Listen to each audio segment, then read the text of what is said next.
We're in front of the Israeli School, Universal Practical Knowledge, the Philadelphia Division, here at 3226 Cheltenham Avenue in Philadelphia. We're standing in front of the school right now, getting a description of the 12 tribe sign that's been painted by one of the brothers that was in the school: Judah, Benjamin, Levi, Simeon, Zebulun, Ephraim, Manasseh, Gad, Reuben, Naphtali, Asher, Issachar. Those are the 12 tribes of Israel.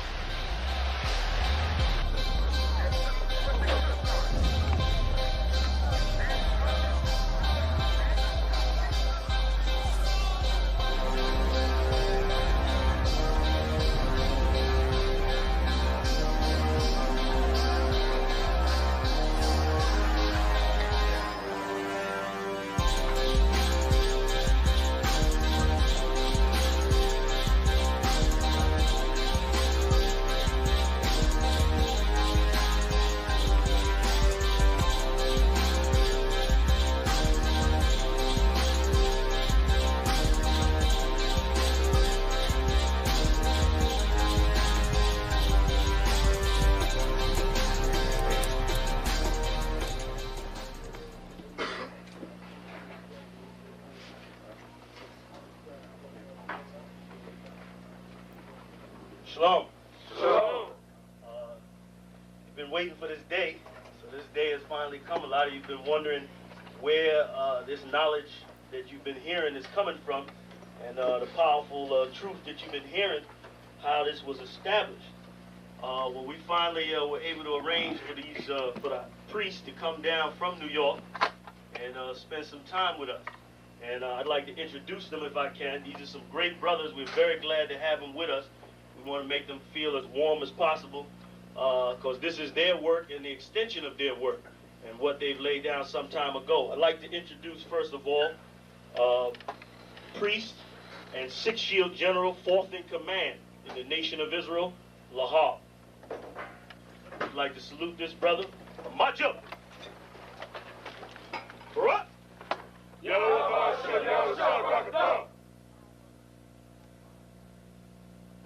Yeshabiam, which means sit.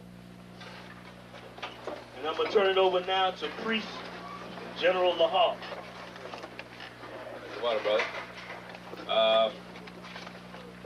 I'd like to say this, starting off, we're very impressed at your school here, and we're very impressed to see that the brothers and sisters in Philadelphia think enough of the Most High and the Bible and the truth and your nationality to be a part of this, because most of the brothers and sisters are running from the truth.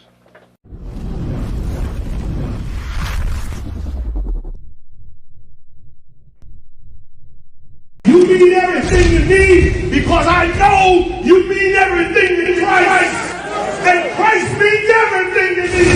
I called on the Lord. I said, "Man, Father, this is real. Will you watch over me? Will you raise them up to be strong? I'm just a man with flesh. This is what you called for in your scriptures. You said they wore studs and fringes, they got it on. You said they will follow the law, they doing it. You said under your house shine, they ought to love one another, and they doing it."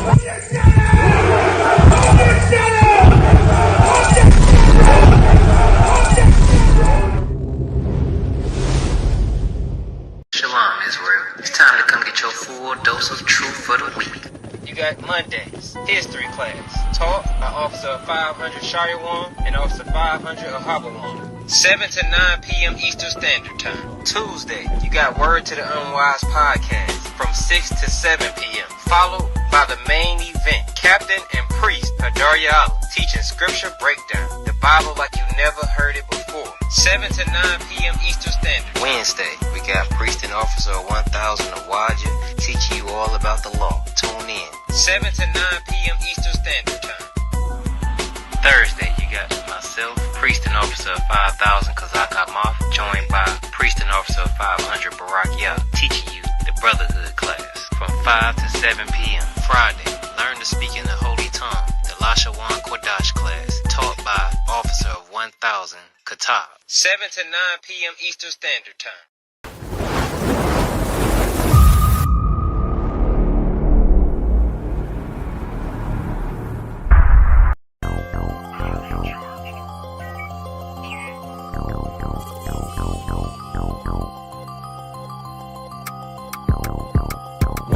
One West, that's who we are, nigga. One West, so who is y'all, nigga? One West, we want it all, nigga. That's who we are, nigga. So who is y'all, nigga? One West, that's who we are, nigga. One West, so who is y'all, niggas? One West, we want it all, nigga. That's who we are, nigga. So who is y'all, niggas? UPK soldiers got them killers with me, and I don't fuck with every spot cause it's too iffy. Real motherfucking prophet cause the Lord with me, but don't get that shit twisted, I got Drake's with me. Yeah, bitch, and that whole 50. Run up on me wrong, you gon' catch 60. Wait, you gon' catch 20. The other 30 for your homies, bitch, I got plenty. And I'll shoot this motherfucker till that clip empty. Taking orders from your bitch, you a fucking simpy. Shit, should be televised. The way I'm cutting niggas up, bitch, I'm a samurai. Niggas swear they in the truth, but telling hella lies. Stumping like you Greek, bitch, you Hellenized. The revolution gon' be televised, and what I see in my vision gon' leave you petrified. One West, that's who we are, nigga. One West, so who is y'all, nigga? One West, we want it all, nigga. That's who we are, nigga. So who is y'all, nigga? One West, that's who we are, nigga. One West, so who is y'all, niggas? One West, we want it all, nigga. That's who we are, nigga. So who is y'all, niggas? UPK soldiers lead cowards and all. So fuck a gas stop, I came with 6 pumps in my car. My niggas ready to swing, we like kids at the park. So touch a chair around this bitch and we breaking your jaw. They think we Christian but we not, nothing about us is soft. I don't know what you niggas on, but that shit get you off. We booted up, we came to take zones for real. Black 40 under my garment, I be dressed to kill. Fourth dimension sit and linger, I be fresh for real. Putting scripts on your corners, but these here ain't pills. We rock covers, you official if you know those drills. Bread and water, you official if you know those meals.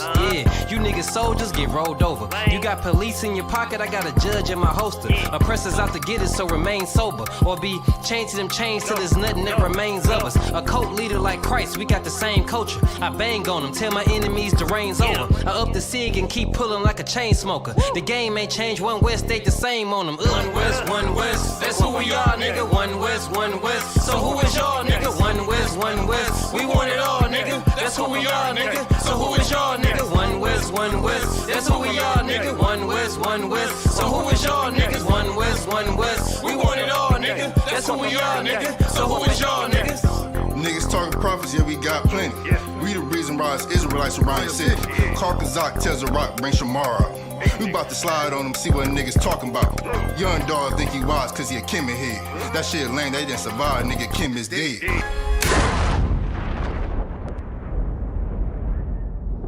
Where I'm from, little nigga, is a dirty game. I pledge allegiance to Yahweh, bitch, I'm UPK. Nigga, let's talk bodies. Set up on your corner, wake up everybody. Big priest, until I'm dead deceased. The mission is complete until y'all off the street. Saw y'all on the internet, stumping down the street. But take the poor and the weak. Touch your sister or a brother, you gon' be sleep.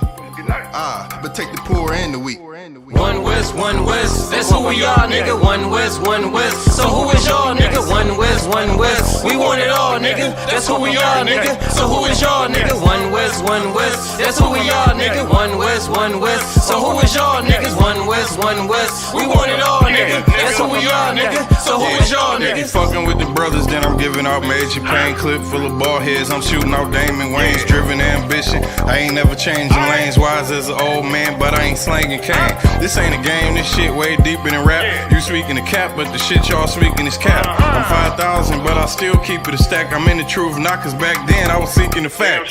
Crying loud for the niggas that's deep in the back. And the Lord with me, ain't no reason for keeping the strap. We peep the attacks, niggas say we ain't speaking the facts. Stealing breakdowns every time we teaching in class. Niggas snitching, y'all out here squeaking with rats. We be on the street corners teaching that Jesus is black.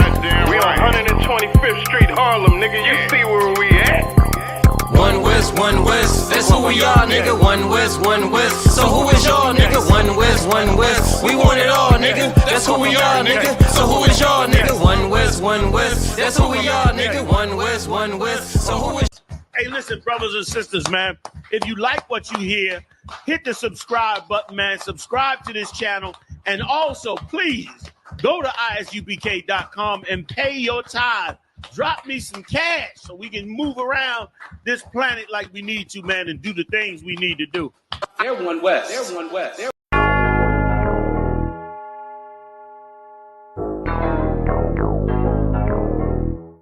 ironic.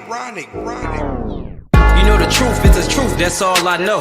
Cry loud and spare not, you gon' get exposed. A few real niggas left, you not one of those. Real soldiers, we was born to stand 10 toes. If he ain't one West, that nigga not one of mine. He got a purple 12, me, I got a black 9. The truth is the wife of my youth, chop of my concubine. Had to die to get my rib, that bitch forever mine. You know the game, a bishop gotta be blameless. But GMS teaching niggas to be rapists. They screaming we snitch. When Joe Morgan was killed by your brother, y'all ain't say shit. Real prophets only dwell in the UPK, PSA, we don't sign NDAs. Real prophets only dwell in the UPK, PSA, we don't sign NDAs. Hey, 100 deep, 100 shields on, that's 100 priests.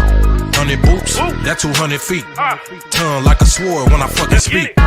Teach you how to fish instead of fucking leech. Stop selling drugs instead of trying to fuck with me. Knowledgeable, but I'm rude in my fucking speech. Life is about warfare, not no fucking peace. Hey bitch, I cry loud when I fucking speak. Make them wait a year before they fuck with me.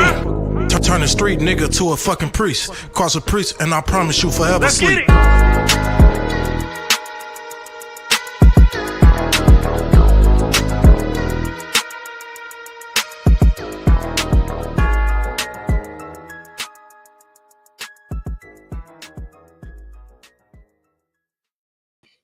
Shalom, shalom, shalom, Israel. We are the ISUPK, started out of 1 West 125th Street, Harlem, New York. In 1969, we are under the leadership of Commanding General Yohana. And what we do is we teach our black native brothers and sisters. When I say brothers and sisters, we teach the blacks, Native Americans, and Hispanics. That's right.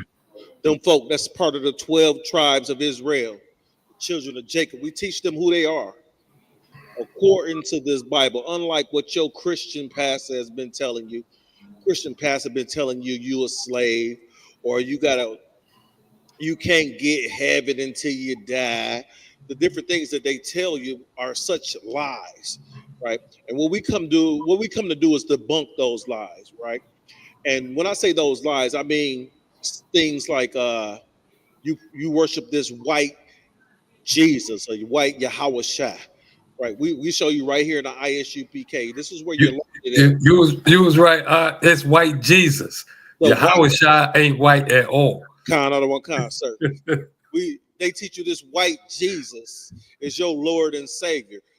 Black folk, when has a white man ever did anything to save you? Right? Anytime a white man has done something for you, it's to benefit him. It ain't to benefit you, right? And we come to prove that and show those things to you.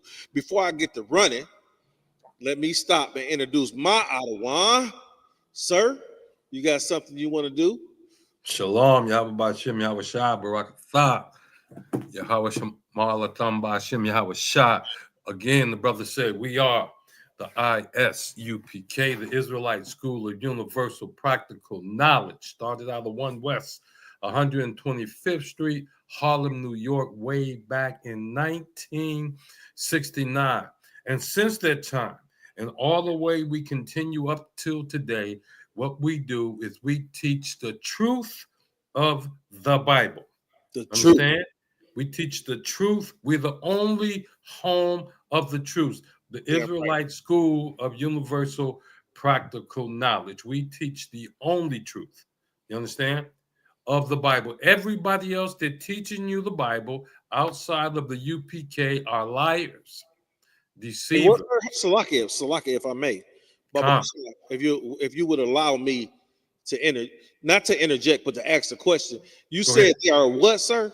Liars. Liers. I think that's how you spell it, or Liars.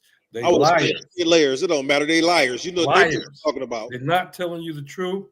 They never have told you the truth, and they're never going to tell you the truth. Damn right. The only time you're going to know they telling the truth is when that hell is raining down on them, that our king is going to order, and the hail is going to come raining down on them. You understand? Go ahead. So, if I may, sir, this class here is look here, y'all. We are here at 12355 Gratiot Avenue. That's right. Right. That's where we at right now. All right. Today's class is going to be history, like it usually is every Monday night. Right. It's history. It's history. But today's class is going to be a little bit personal to these the so-called Detroiters, sir. Right. Right now, the name of this class is Walking on the Bones of Our Loved Ones. Mm-hmm. Right. Every time you go downtown, black man. Every time and when I say black man, I mean black Native Americans, man. I mean all 12 tribes. All 12. I call Puerto Ricans black. I call Puerto Ricans niggas. I'm just like, I'm talking about the same niggas, the same people. I'm talking about. I just want to clarify, sir, because just the other day, I fish a lot. Huh. And when I go out fishing, yes, I love to fish. When I go out fishing, I catch all type of shit. I catch everything from fish to, I caught a boot the other day, a plastic bag, and I didn't post it. But usually when I catch stuff, I post it, right? So I had some folk calling me up like, I see you posting this turtle, the turtle unlawful. I'm not eating a goddamn turtle. I just caught the turtle. I threw the turtle back in the water. I got a call like, man, what you do with that turtle? I threw it in the water. But since this stupid turtle got on my hook, I caught a catfish the other day, sir. Uh-huh. One of the catfish, it was a big catfish, I posted it. Then I caught a catfish bigger than that. I just didn't post it. Right? Look, if it ain't lawful to the law, statutes, and commandments, if it ain't lawful according to the book of Leviticus, I'm not eating that shit just because I catch it. Make it plain. I'm not eating it just because I pull it out the water. Look, I could pull a goddamn mermaid out the water. I'm not about to eat this shit. I'm not about to eat. They got to have fins and scales. That's the law. That's the law. So if I pull it out the water, it got to have fins and scales. Guess what? Them big bass y'all see me catching, I eat them. We eat them. Slocky, sir. We eat them. Them walleyes, them pike. We eat them. We eat them. Now, LeBron, he don't like silver bass. I eat them. LeBron will throw a silver bass back, and while you're throwing it back, I'm catching it. Like, oh no, it's lawful. I'm gonna eat this. That's heavy. That's heavy.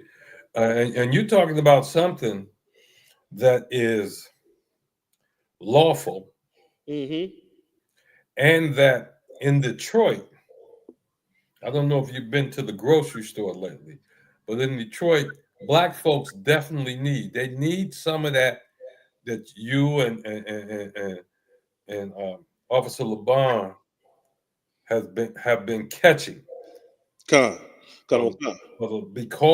our people, for the most part, steal.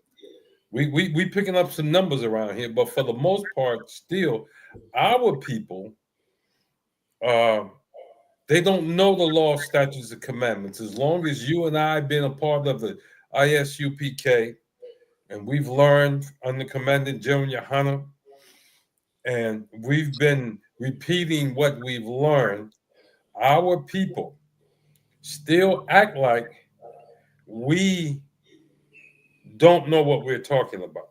I'm gonna give you an example, something I found out today. I got a sister live out in Inktown, right? And Salaki, if I may, sir. She live where? Inktown. That's Inkster. Okay. I was just making sure I had my lingo together. Okay. But we was talking about Social Security. Mm-hmm. We were simply talking about Social Security. And she recently, according to Esau laws, this year, I think it was earlier this year, her and her husband went and got married. Now, why did I say her and her husband went and got married? Well, they've been you understand that sex is marriage. I understand that sex is marriage. Yeah, that's what confused me. Like you said, they went and got married. I heard her husband got married. Yeah, but they went. Like, they went to the preacher or the I don't know where they went. I didn't go to the wedding, but they went and had the wedding thing, signed the wedding license, the marriage license, and all of that, and of her benefits. And she's older than me now. She's older than me, and I'm retired. I draw Social Security, but it turns out that of the benefits that she's earned, she worked her whole life for to get. Of her benefits, they took around $500 out of her benefits simply because they went down and got a marriage license and signed a piece of paper. Wow! But we've been teaching if you sex is marriage. That's what we've been teaching. Sex is in the Bible, and so I just let her know. I say, sis, I said, how long I've been telling you that you're already married? Damn right. You and your husband been married since way back then. Since Heck was a puppy, remember that? That's right. Since Shep was a pup. Shep was a puppy. You see? So and she said, okay, I want to hear my husband's already over here. He fussing at me about it and everything. So the thing is that not only do they lie to you, they'll show you a set of rules according to them that can cost you $500 just because you agreed to do things their way. Is that $500 a month? Come.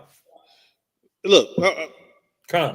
I'm gonna tell you something. About $6,000 a year, ain't it? Yeah. That's bands on top of bands. That's what the YN say. I like them little brothers. The little brothers always give me some new lingo. Yes. But yeah, that's bands. That's 6 bands a year. Yeah. Yes, sir. That she won't continue to get because they went according to Esau's laws. If I may, sir, what I want to do is I'm going to get up and I want to pull the comments up. I can't see the comments. Yeah, I don't see them either. I was going to ask you, but wait a minute. If you could see them, I still want to pull them up on my. Okay, I see them now. Okay. While you pulling them up, I'm gonna give some shout outs. Of course, my rib is in the house. Shemayim. I don't know if I have the ability. I can't post them. Gonna say not a bar. Shalom. We see you. All right. Elder Charles. Now I don't know who is this Elder Charles. He speak a little Hebrew, but he in the house too. Elder Charles. Shalom, Yahweh Hashem, Yahweh Shah Barakatah. Yes, sir. Can you hear me? I can hear you. Okay, I'm just using a different mic. Checking in from Jacksonville. Look, if you're not in the school, Elder Charles, if you're not in the school, get in, look them up. See if there's a school in your area at the end of this show. Or before the show's over with, I can go and find. I think I have the addresses, the telephone numbers for different schools. I'll put that on the screen before we hang up. If I may, sir. Elder Charles has been a brother that's been checking in for not just the history class, but also for the scripture breakdown class. He's been checking in for a little while now. And I believe that Elder Charles has a church down there in Jacksonville, Florida. Then you go find the brother. This is what you need to do, Elder Charles. Find the brother that's over the school in Jacksonville and come and give him them keys and let him bring that camp up in there and teach the truth. You understand? Because and here's one of the reasons why. I don't know why it takes folks outside, and I'm talking about Blacks, Hispanics, Native Americans, so long to believe us, to believe the ISUPK. Commandant General Yohana has not missed since he's been in the school. He Yeah, has not taught one thing that is incorrect. He has not missed on one prophecy. And in a minute, just like you know, Trump has sent I don't know if they're there yet, but he's doubled down a lot on sending the National Guard into Chicago. Florida is not going to be exempt. Damn right. Florida's not going to be exempt. So get the brother from the school to come down to that church and hand him the keys and let him bring some more brothers and sisters beside yourself into the truth. You come into the school, right? Put on all black. Put on all black and get trained to teach this truth. If I may, sir. Come. I used to pastor a Christian church, and I thought I knew the Bible. But you gotta understand, me and LeBron been friends forever. So sitting down and learning with LeBron, I had to get that lifestyle up. And that's all it's about. Only thing we teach is the truth according to the Bible. You understand? We're not gonna teach you anything else. All right. Who is that? StreamYard, Shalom. How about Shema Shabrakatha? Reporting in from San Jose, California. I used to run out there back in the day. Radapia. Glad to see you in the class, brother. Glad to see you in the class. Aisha Shalom, sis.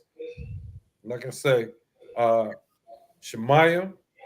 My rib is on there, and Tawanda Williams from Ohio. You know, that's my rib out of Ohio, sir. That's your rib out of Ohio?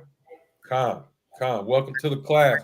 I gotta call you sis because you're married to my brother now. So, sis, welcome to the class. We're gonna get it on walking on the bones of our loved ones.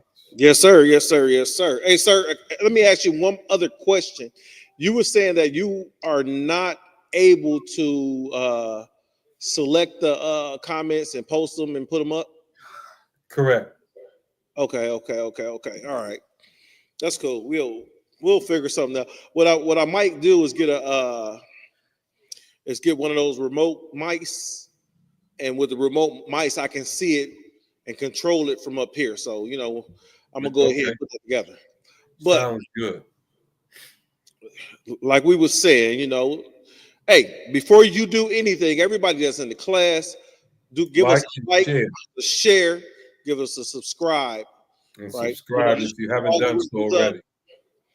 You know, let's get them all the algorithms up. You know, we have to get this truth out. Get this truth out to your family. I need you to go and clear the screen real quick. You still got the sister still up on the screen. And while you're over there, look up top.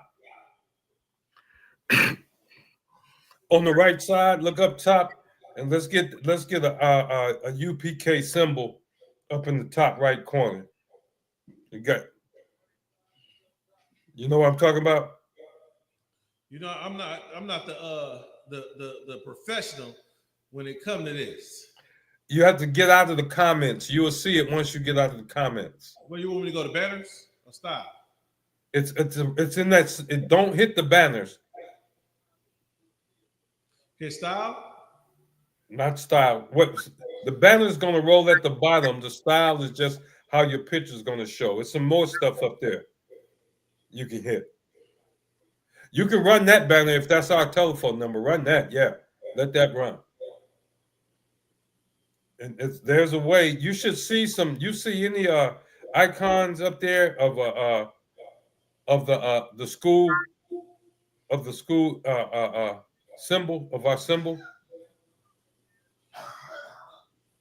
I'm not that versed in it, sir. You know, I'm just the novice. You should be able to see. It's where the chat area should be, all the way up top. That one right. That is one of them. It's another one but it'll be small. There you go. That'll do it. That'll do it right there. That's one. That right there. That's one of Officer Kodash's put togethers right there. That's one of his. But that's what we want. We always want to We always want to see that banner that the Die Would Die posting on the page, looking good. Shout out to Lakeisha. Lakeisha. She called me Pops now. I'm about to say, is that your daughter? She called me Pops now. Lakeisha. Welcome to the class. Yep. Is she new to the class, sir? No, she's not new. She be following. Okay, I apologize. Get your husband on the phone, Keisha, and tell him to tune in.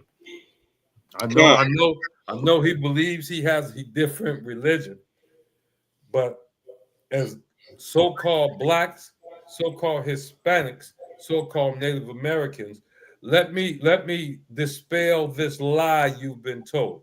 Mm-hmm. All religions are false. Out of one kind. What we do here, what we teach here, this is not religion. All religions are false. Damn right. Christianity, false religion. Islam, false religion. Buddhism, false religion. Whoever else, if it's a religion, it's false. You understand? If it's a religion, it's false. So have your husband tune in. If you got any questions, put them in the chat. We'll answer them, or we'll pass them on to Captain Hadar, and he will not mind answering them on Tuesday. Damn right. He will not mind. You can ask any question you want to. All right? Yes, sir. Yes, sir. So, if I may, sir. Run it. If I may. Like I said, today's class is going to be a little personal to the city of Detroit, right? Mm. So I got a call from a man above me, and he said, when are you gonna do a class? I said, Monday. He said, I gotta complete my question. I said, I understand. He said, when are you gonna do a class about the monuments in the city and the street names around the city of Detroit? So, sir, when I was asked that question by you, I said, well, sir, I gotta look up something that's very personal to myself, right? We went back to your high school, didn't we? Had to go back to my high school. Look, tell them where you come out of. You know, it's ironic because I've never looked this up. This is crazy. I've never looked this up, right? It just never came across my mind to look into it, you know. As you know, some of you may know, I went to Detroit public schools my entire life, right? The only time that I didn't go to, look at this, sir. The only time that I didn't go to Detroit public school, I went to St. Cecilia and I went to St. Leo's. Oh, you went to two heathenistic Catholic schools. So you know, I had to stay away from the priests and them little choir boys and shit like that. You know, I had to put hands on. You know, I tried out. You know, for the basketball team and stuff like that. For the football team, you know, I ended up playing volleyball and things of that nature. Don't tell people that, brother. Don't tell. You play volleyball. Don't tell people. Volleyball was great for me because I played volleyball because the young ladies would train with the brothers. Yeah, they did. They did. Remember not that I played. Not that I played. Go ahead. But so what we want to speak about, like I went to a school in the city of Detroit that's well known. And not only that, talk about the reputation of the school before you even mention the name of it. Let's do it. Well, if we go into the reputation of the school, sir, understand is that if we talk about any sports, the sports side of it. Well, let's talk about the academic side. It's a school, right? Let's talk about the academic side. So at this school, in order to get an A, you had to have a 92% or better, right? In order to get a B, you had to have an 83% or better, right?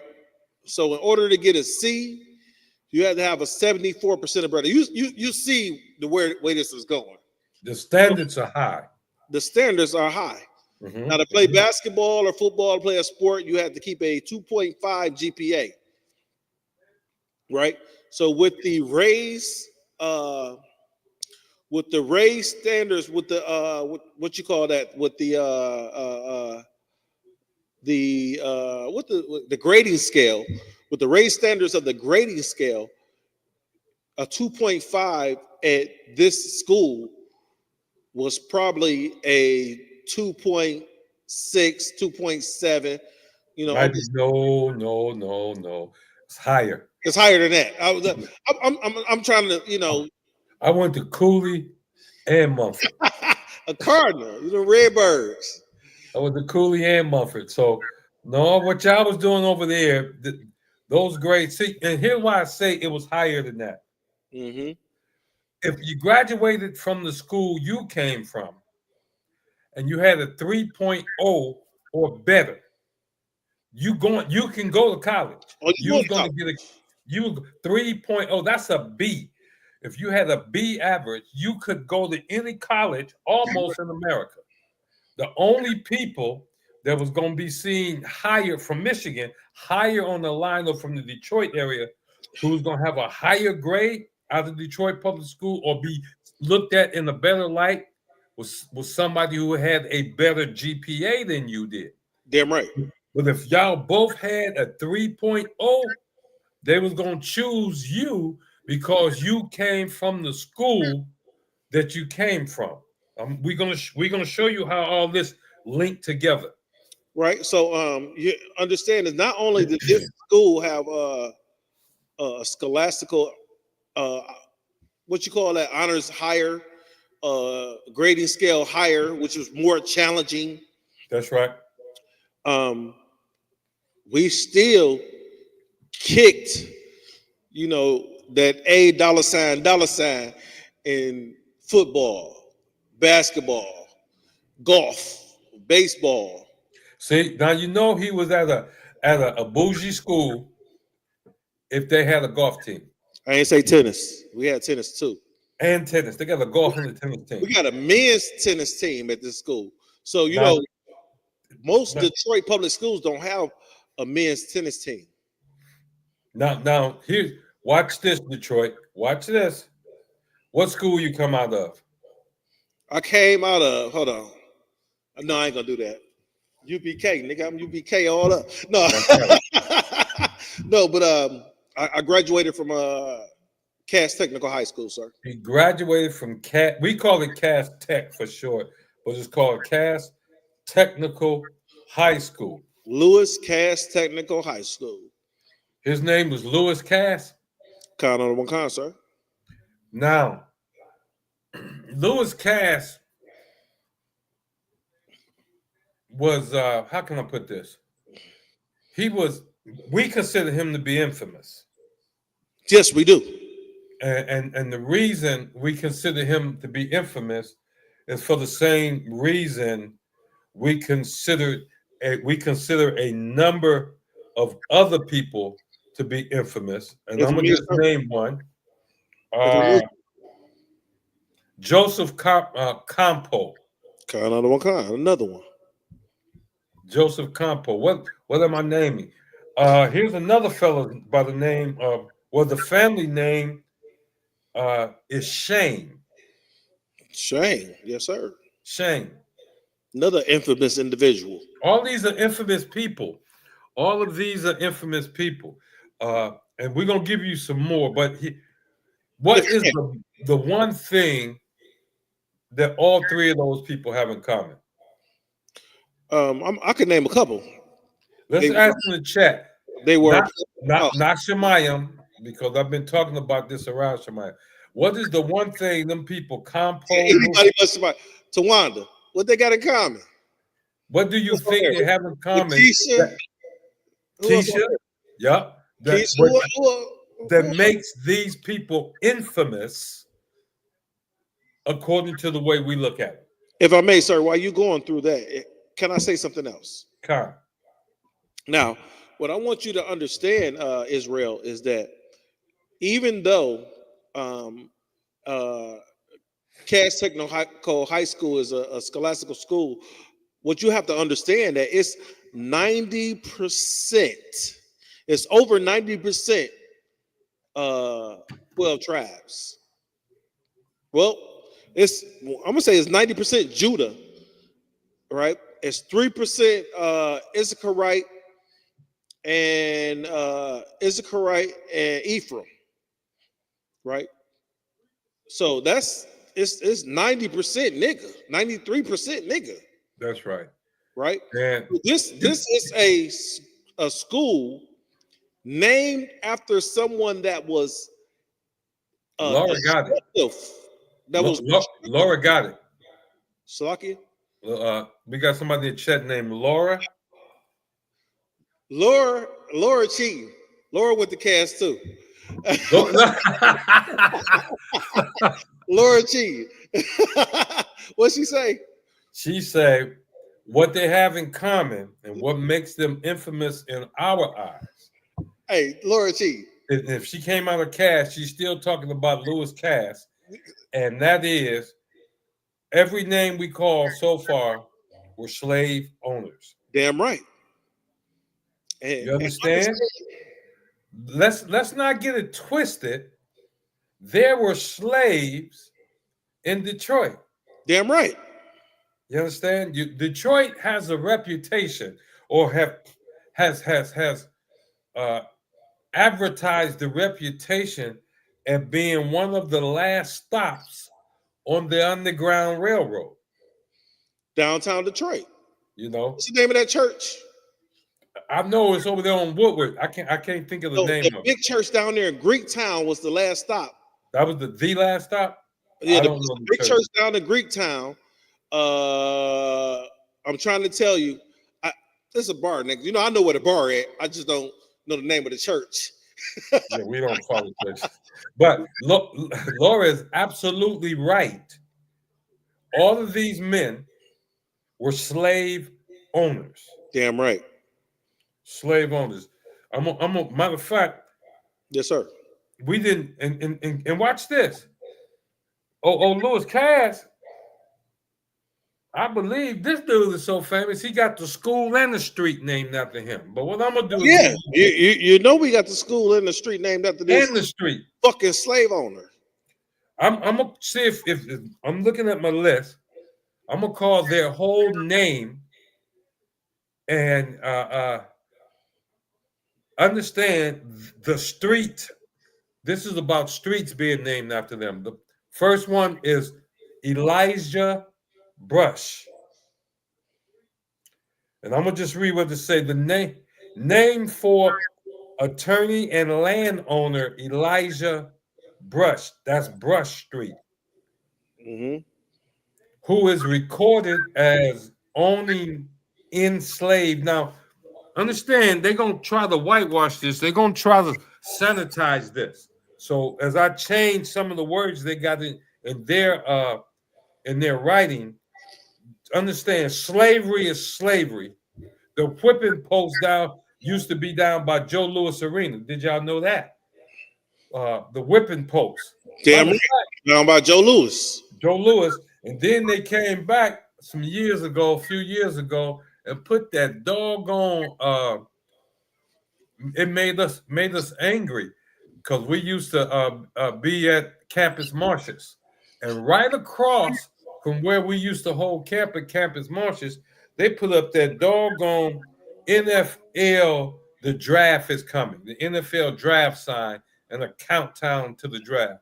I don't know why, but that looking at that sign every time we went down there, and it was down there for over a year.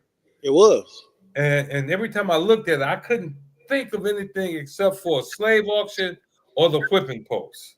If I may, sir. Go ahead. Campus Marsh is buried, you know, it's Native American burial ground. Y'all didn't hear that, brother. Right. When we go down to Campus Marsh, you walk on the bones of your brothers and sisters. You understand?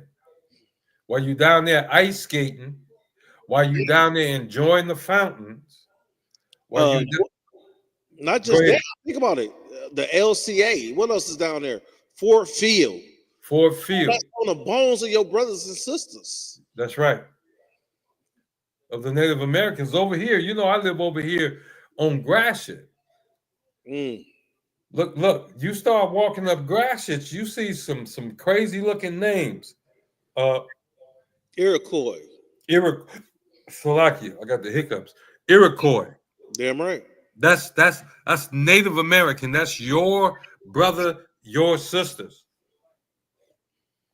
And understand, all of the Europeans.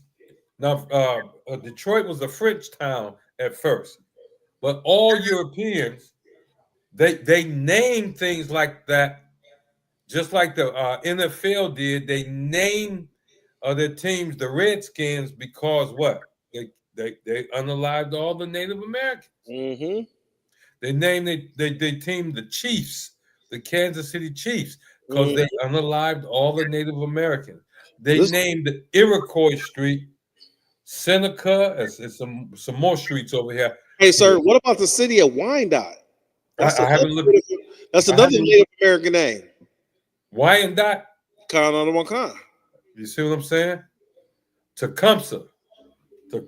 Down the street, that's another city. Tecumseh. They call it Tecumseh.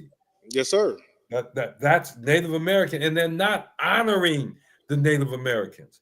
When our oppressor use our names, it's because he has already unalived us. Why do you think Martin Luther King Boulevard is in every so-called black city? And if I may, go ahead. It's very, it's heavy that you brought up Martin Luther King, because it's in every black city. But in every black city, Martin Luther King was the non-violence individual. Remember, he sit down and get your ass whooped by the white man. That was Martin Luther King. Calm. He told Martin Luther King Street. He turned the people over to the white man. Yeah, but understand this, sir, is that in every city where you have a street named after Dr. Martin Luther King, the good Reverend, it's the most violent fucking neighborhood in the area. Mackin Bewick ain't as atrocious as Martin Luther King and fucking Second. Exactly. You know how much dope was sold at Martin Luther King in Second? Exactly. Not as much as Mackin Bewick. And this is how our oppressors trick you.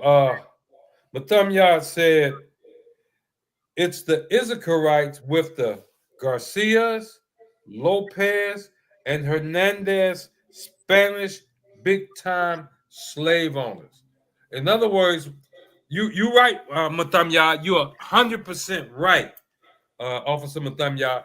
The reason, and that is, our names that we have on our birth certificates are not our names. Damn right. In other words, what StreamYard has brought out is that Garcia, that's a Spanish name. Mm-hmm. Lopez, Spanish. We're talking about from Spain, from Europe. Hernandez, Spanish. And they were slave owners, either here in the States or in Mexico. We keep telling you at every class we have, we tell you that our Native Americans, so-called Native Americans, so-called Latino brothers, Latina sisters, go through the same, are constantly going through the same thing we go through as the so-called black man. That's right. The same atrocities we suffer, they suffer. You see what I'm saying?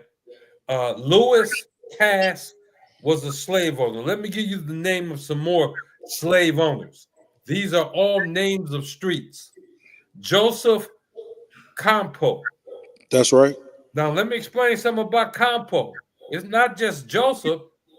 It was the Campo family. You understand? He had a brother also that was slave. slave owners. You see what I'm saying? Of course, Lewis Cass, he was a territorial governor, U.S. Senator, Secretary of State. He owned, they're trying to sanitize it. They say who owned at least one slave.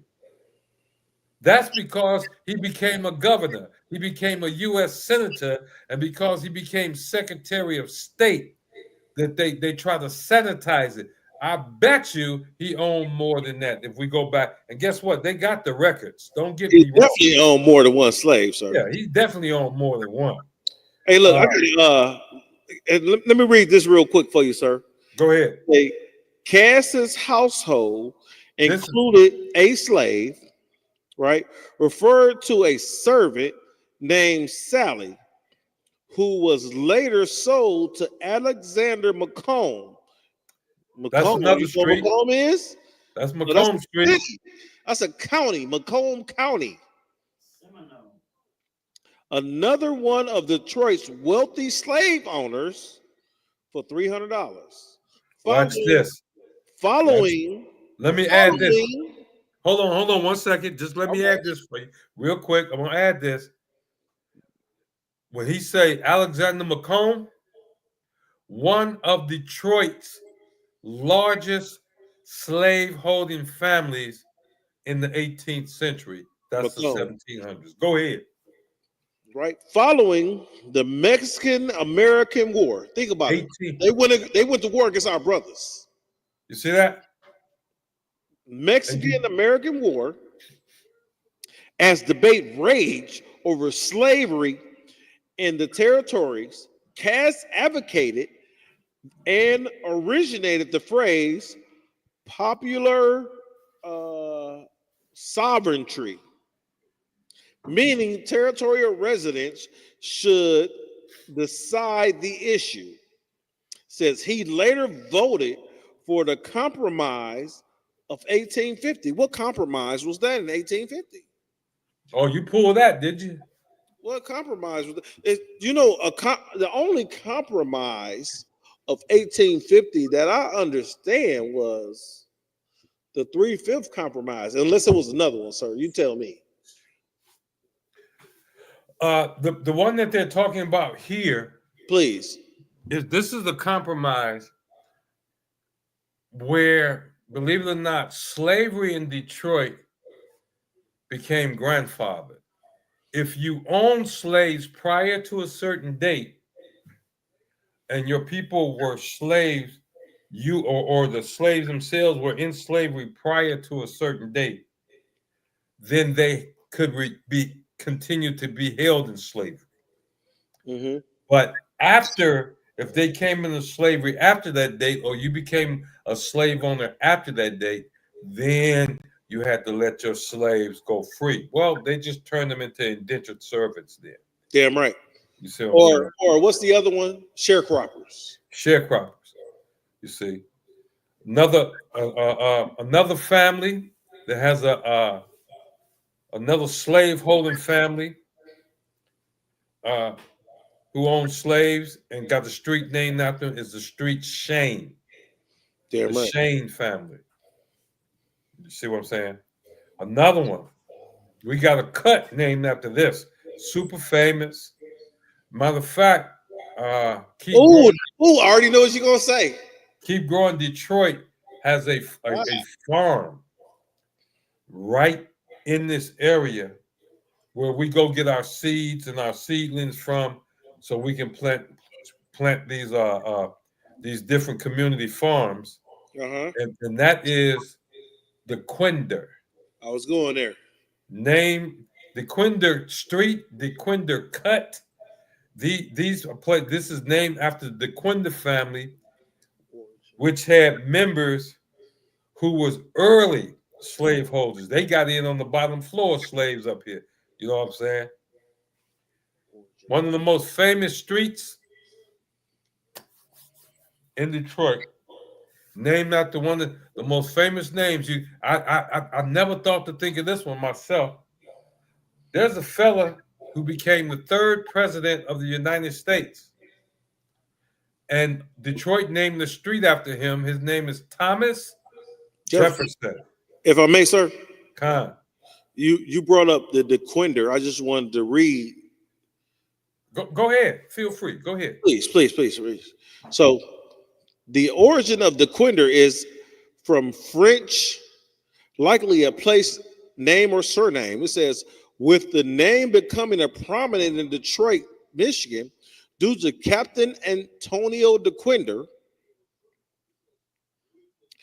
a war of 1812 hero and local landowners were whose families settled there.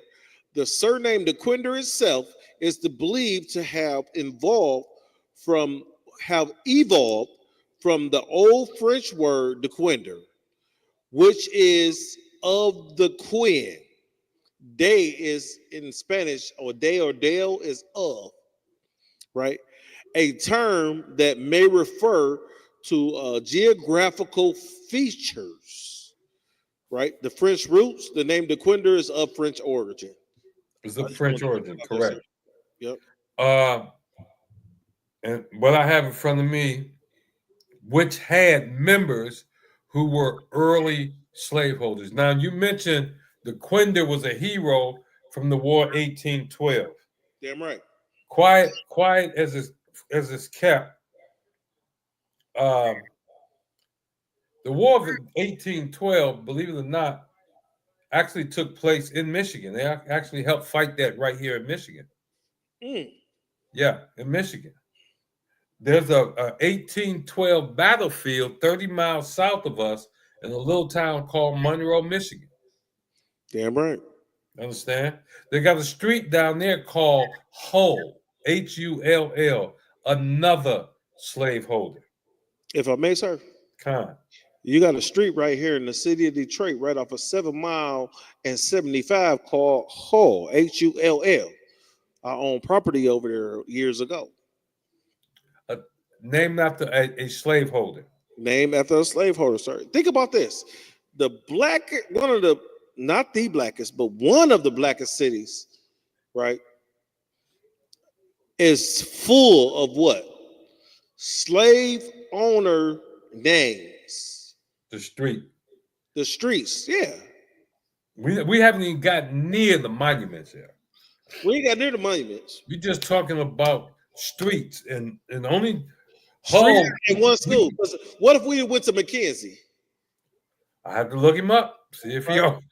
What if we went to Cooley? What if we went to Cooley? I went to Cooley. Oh. I never looked him up. I never looked. I'm like you. When I asked you about, when I told you Cash, you said, I got your text to say, I never looked that up. I never looked it up. How many students at Cass know that Lewis Cass was a slave owner? We can ask Laura. Laura online. Go ahead, ask her. It's lucky if I may, sir. Go ahead. Miss Laura, would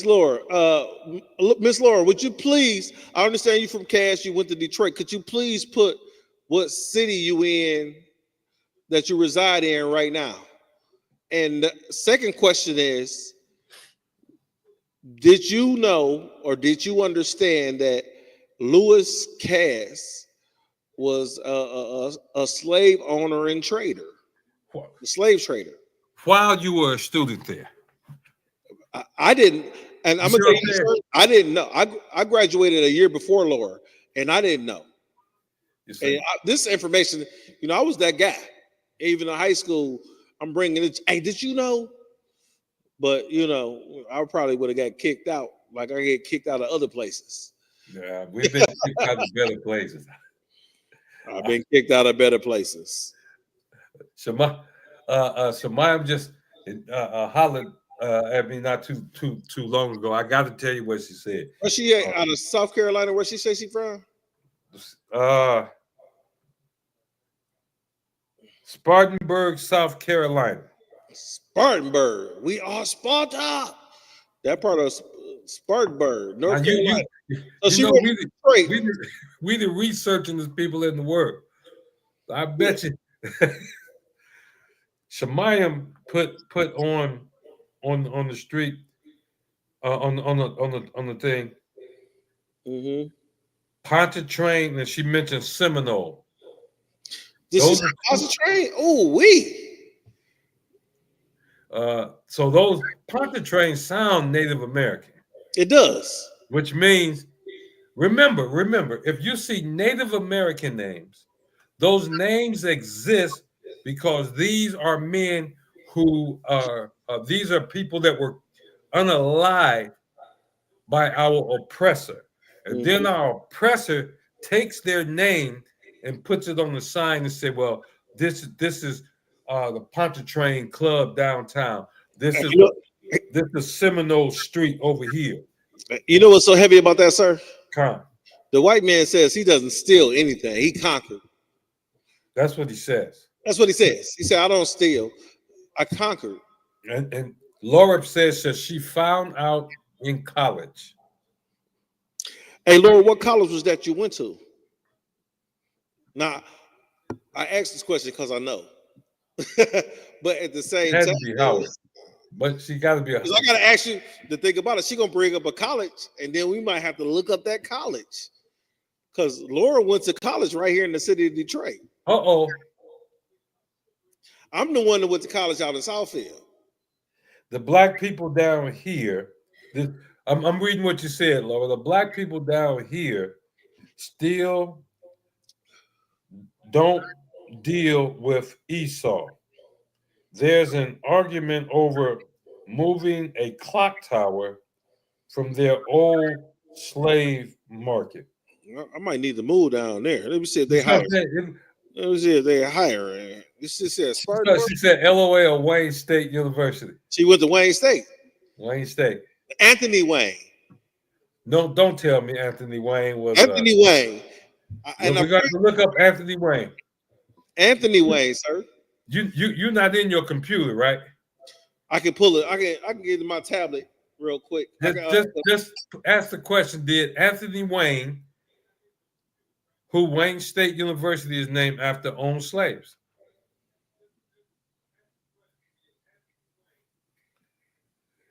Now, what's significant about this?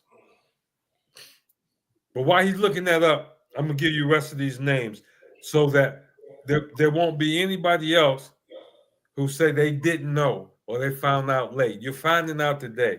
We told you about Thomas Jefferson. That's Jefferson Avenue. Macomb Street. We got a Macomb Street and Macomb County. Now, for those who don't know Detroit, Macomb County is where you don't want to get caught slipping if you Black, Hispanic, or Native American. That is not the place to get caught slipping. If I may, sir. You ready? I got some fun facts about Anthony Wayne. Okay. We're going back to Anthony Wayne before I continue. Go ahead. Anthony Wayne was born. You like that? You like the radio voice, don't you? Anthony Wayne was born on January 1st, 1745. Hold up. Stop. Anthony Wayne, whose Wayne State University is named after, if he was born in 1745, he was born at least 20 years before slavery ended. No, 120 years. You say 1745, right? 1745. 100. Okay, my bad. 120 years before, because slavery ended in 18. Yeah. You got to put the quotations up. You got to do this. You got to do that. That right there. What's that for? The quotations? Yeah. Think about it. That means that you said 120 years before slavery ended, right? Slavery was supposed to end. Slavery was supposed to end in 1865. But niggas was still locked up. That's why we celebrate Juneteenth. So slavery didn't end in 1865. And then, according to the 13th Amendment, if you were to commit a crime not commit a crime, if you were to be convicted of a crime, right, you still could be put in slavery. Bro, that was one of the rules. That's why we say slavery never ended. Kind of one kind. That's why slavery never ended, because slavery today you can still be sentenced to slavery today. And if I may, sir, and if I say, if I may, go ahead. Understand is that you don't have to commit a crime to be convicted and go into slavery. All you have to be is assumed of a crime to be convicted, right? Think about what's the George Stinley out of, was that North Carolina, South Carolina? The young 14-year-old brother, he was the first brother to be executed in the electric chair in America. 14 years old. 14 years old for the unaliving of two Caucasian little girls that he just saw walking past him. And not much has changed. It's coming. You know, Trump, he just sent the National Guard to Chicago now. So there's going to be some unaliving going there. And nobody has to be guilty of anything. You don't have to. In reality, in real life, they don't have to be guilty. But, you know, his goon squad is going to do what they go there to do. And understand, Detroit, we're not that far away. We're not that far away. But go ahead, read what you got on Anthony Wayne. Anthony Wayne was born on January 1st, 1745, near Napoleon, Pennsylvania, into an Anglo-Irish family with a history of military service.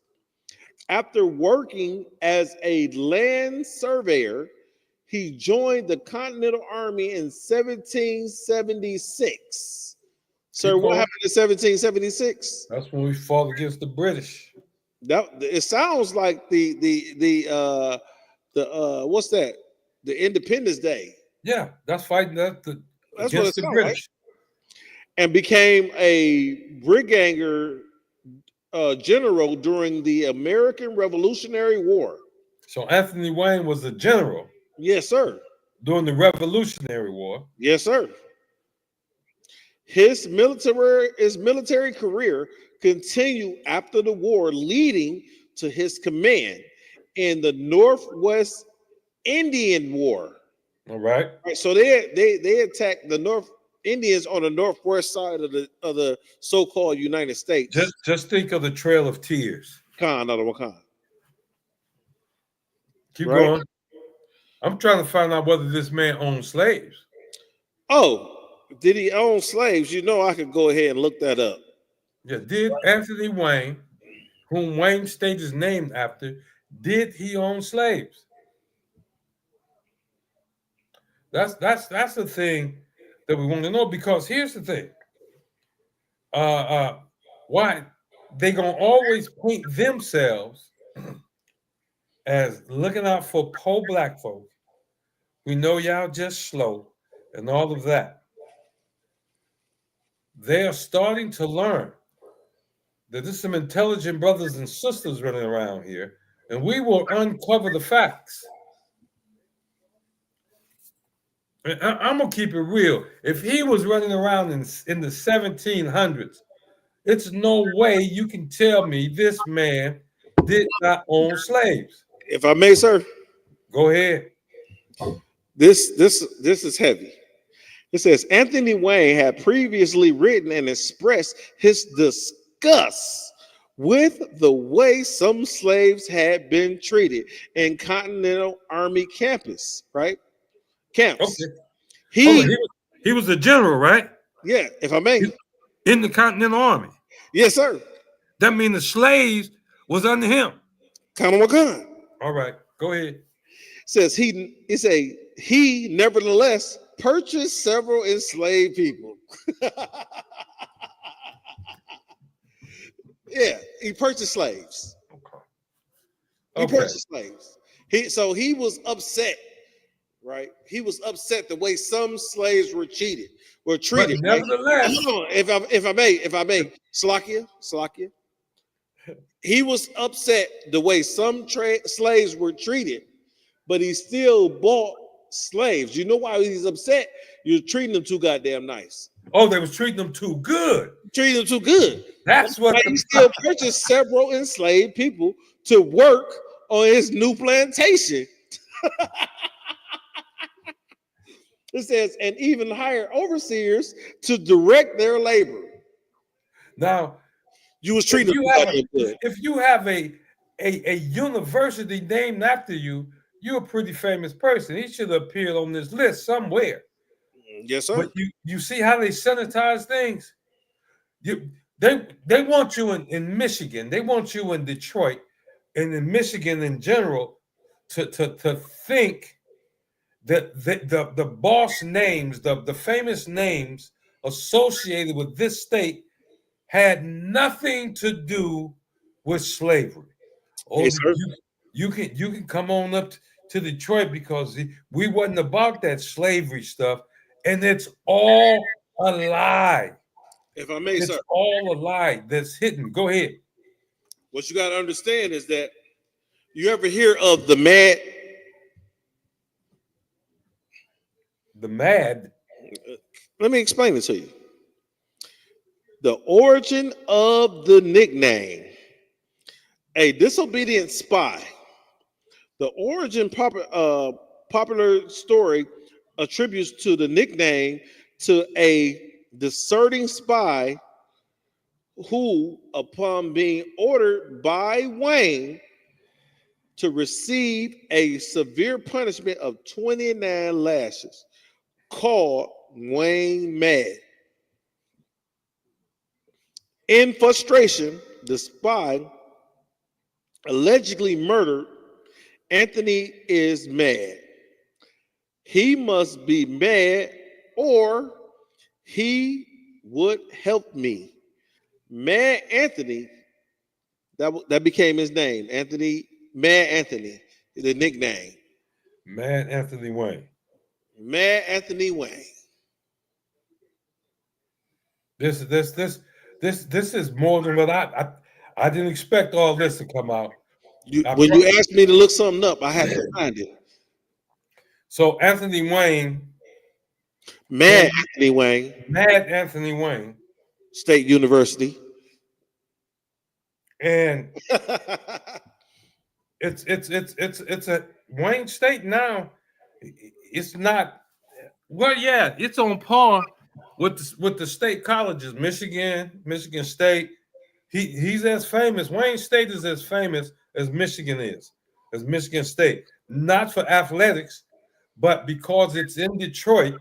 For medicine. And for medicine. That's right. That's right. I remember reading that. That Wayne State got a great reputation for medicine.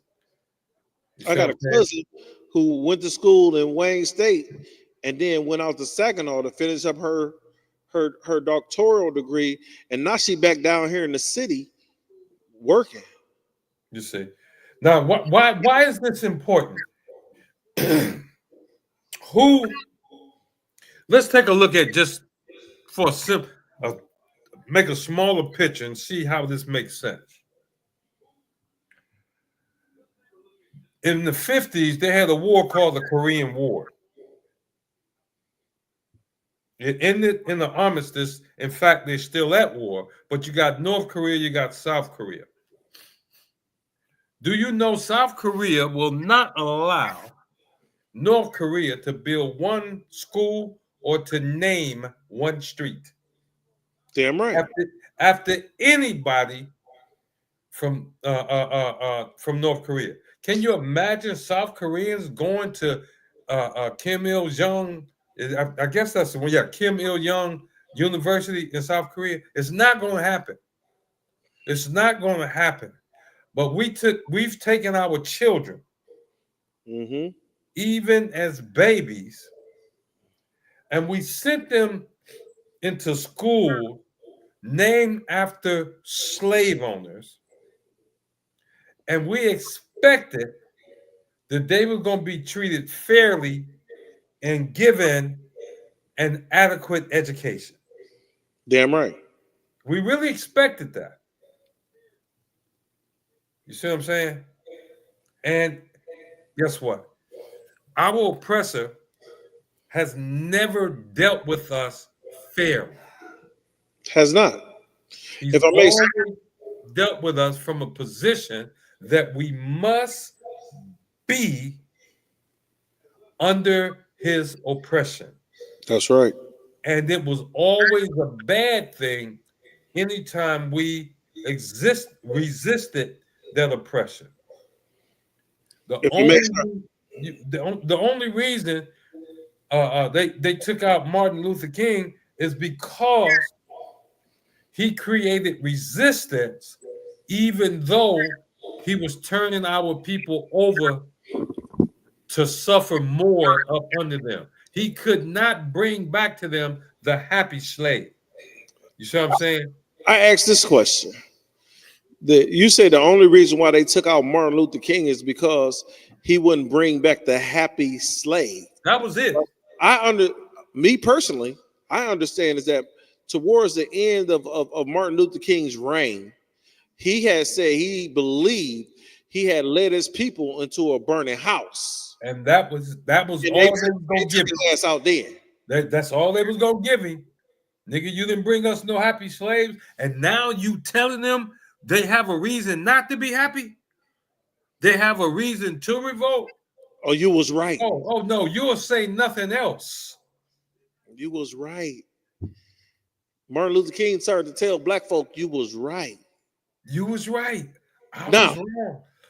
No, you will not get that message out. And to this day, you can walk up to people right now and you tell them, Martin Luther King knew that integration was wrong. Since we're talking about Martin Luther King, can I bring up the scripture in Jeremiah? Go ahead.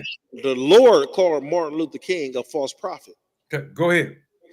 While I'm looking up that, sir, if I can ask you, Baba Kasha, please, could you I think it's some more comments in the Yeah, I'm ready. I got them. The water. While you looking that up, Laura said, and she's absolutely right, after slavery. And guess what? What's important about what Laura's saying right now is that today, DC is proof. They use vagrancy laws to expand their ability to imprison people for unpaid labor. Think about vagrancy law. What is a vagrancy law? Vagrancy means you standing around doing nothing and you don't have a minimum amount of money in your pocket. So here in Michigan, technically the vagrancy law is $20. So if you don't have $20 in your pocket here in Michigan, you can be arrested as a vagrant. As a vagrant. You understand? And this is how Donald Trump cleared out the so-called park down there where they had a little tent village going on in DC. He used the vagrancy laws to lock them up. To lock them up. That's homelessness will get folks locked up, Laura said. And that's what Donald Trump went after, the homeless. He went after the homeless in DC. Guess what? New York, you on the list. Detroit is on the list. Chicago, look at here. They got their back up against the wall now. Mm-hmm. You're on the list. So go ahead. If I may, sir, they just had some gang members in Chicago, right? These gang members in Chicago claim, and I say claim, and you're gonna understand why I say claim that if Trump was to send the armed forces down there, they would take over and unalive the armed forces. Okay. Don't be stupid, nigga. Let me take that one. Can I finish? Go ahead. Don't be stupid, young nigga. Don't be stupid. Let me explain that further. Please. Okay. I got that Jeremiah too. All right. And I know, and this is not just for the brothers down in Chicago. That's up here in Detroit, over in Indianapolis, over in Toledo, Cleveland, Pittsburgh, New York. Look, as the brother said, don't be naive. Please don't. Don't be naive. The people that's coming here, the people that's going to Chicago, the people that went to LA, the people that went to DC are trained. Are trained. Many of them have years of training, years of combat experience. They have trained the emotion out of them. They're here to do a job, and you being on the wrong end of their weapon, you're the job to get done. Mm-hmm. And guess what? You kill if they send 11 men into on your side of the city, and you unalive all 11, 60 men are coming now 11,000 are coming back with tanks. You understand? 11,000 coming back. That with tanks. Damn right. With tanks, they're not playing with you. And the reason we want you to know who your oppressor is. That's why we doing this in the history class. This is some history I promise you didn't get in the Detroit public schools. Damn right. You didn't get in the Detroit public school. I'm telling you now, the homeless, it used to be when it got cold, they didn't bother the homeless. They say, let the cold take care of them. It would freeze them to death. Trump has changed his mind. He said, look at here, we getting rid of y'all. We getting rid of y'all. They coming. He's playing out of the Nazi playbook. His whole move is out of Hitler's playbook. You understand? He knows exactly who to target. That's you, black man. That's you, Native American man. That's you, Latina man and woman. That's you. That's who you're gonna target. And if you watch the news right now, understand all the harsh talk by other oppressors against Trump has ceased. Right. Which means the status quo, the ones who create the rules and everything, have bought into what Trump wants to do. What Trump wants to do. They are tacitly, that means without saying anything, they approving invading Chicago. If I make give me just a little bit, but one please, moment, please. What by them not saying anything except for when he says something that it doesn't offend them, it makes them afraid it's going to make all white people look bad. He said, we're going to war with Chicago. If I may, sir, how is it going to make white people look bad? In white people's minds, understand this. It's making, in white people's minds, they know, they understand. They don't want the fight that Trump is trying to start. Here's the deal. He started too much fighting inside America. America becomes vulnerable to powers outside of America. Mm-hmm. You understand? Mm-hmm. You understand in World War I, World War II especially, right? We fought in every war this country has ever had on the side of this country. Many would say there's wars that they may have lost if we were not in it. The so-called Native American would tell you, we ain't seen nothing fight like a Buffalo Soldier fight. Buffalo Soldier. Talking about the blacks. Damn right. And wow, and I'm gonna show you the difference between Israel and the oppressor. Come on. Israel, Native Americans, Native Mexicans, okay, Native Mexicans, right, had respect, much respect for the Buffalo Soldier. Damn right. They had much respect and love for the so-called black man. Mm-hmm. Even in the black man, you know what we didn't do? As we won wars for this nation, we didn't go back as a whole and further demoralize the people who we fought against for this nation. We didn't do that. You know why? Because we got sore winners. That's right. Your oppressor is a sore winner. He can't just win. He must demoralize you. He must break your spirit and your desire to be free. If I may, sir. Go ahead. If you look at sports, right? You got individuals that play sports, right? I like to watch, football, and you'll see these brothers play football, and when they beat you in football, right?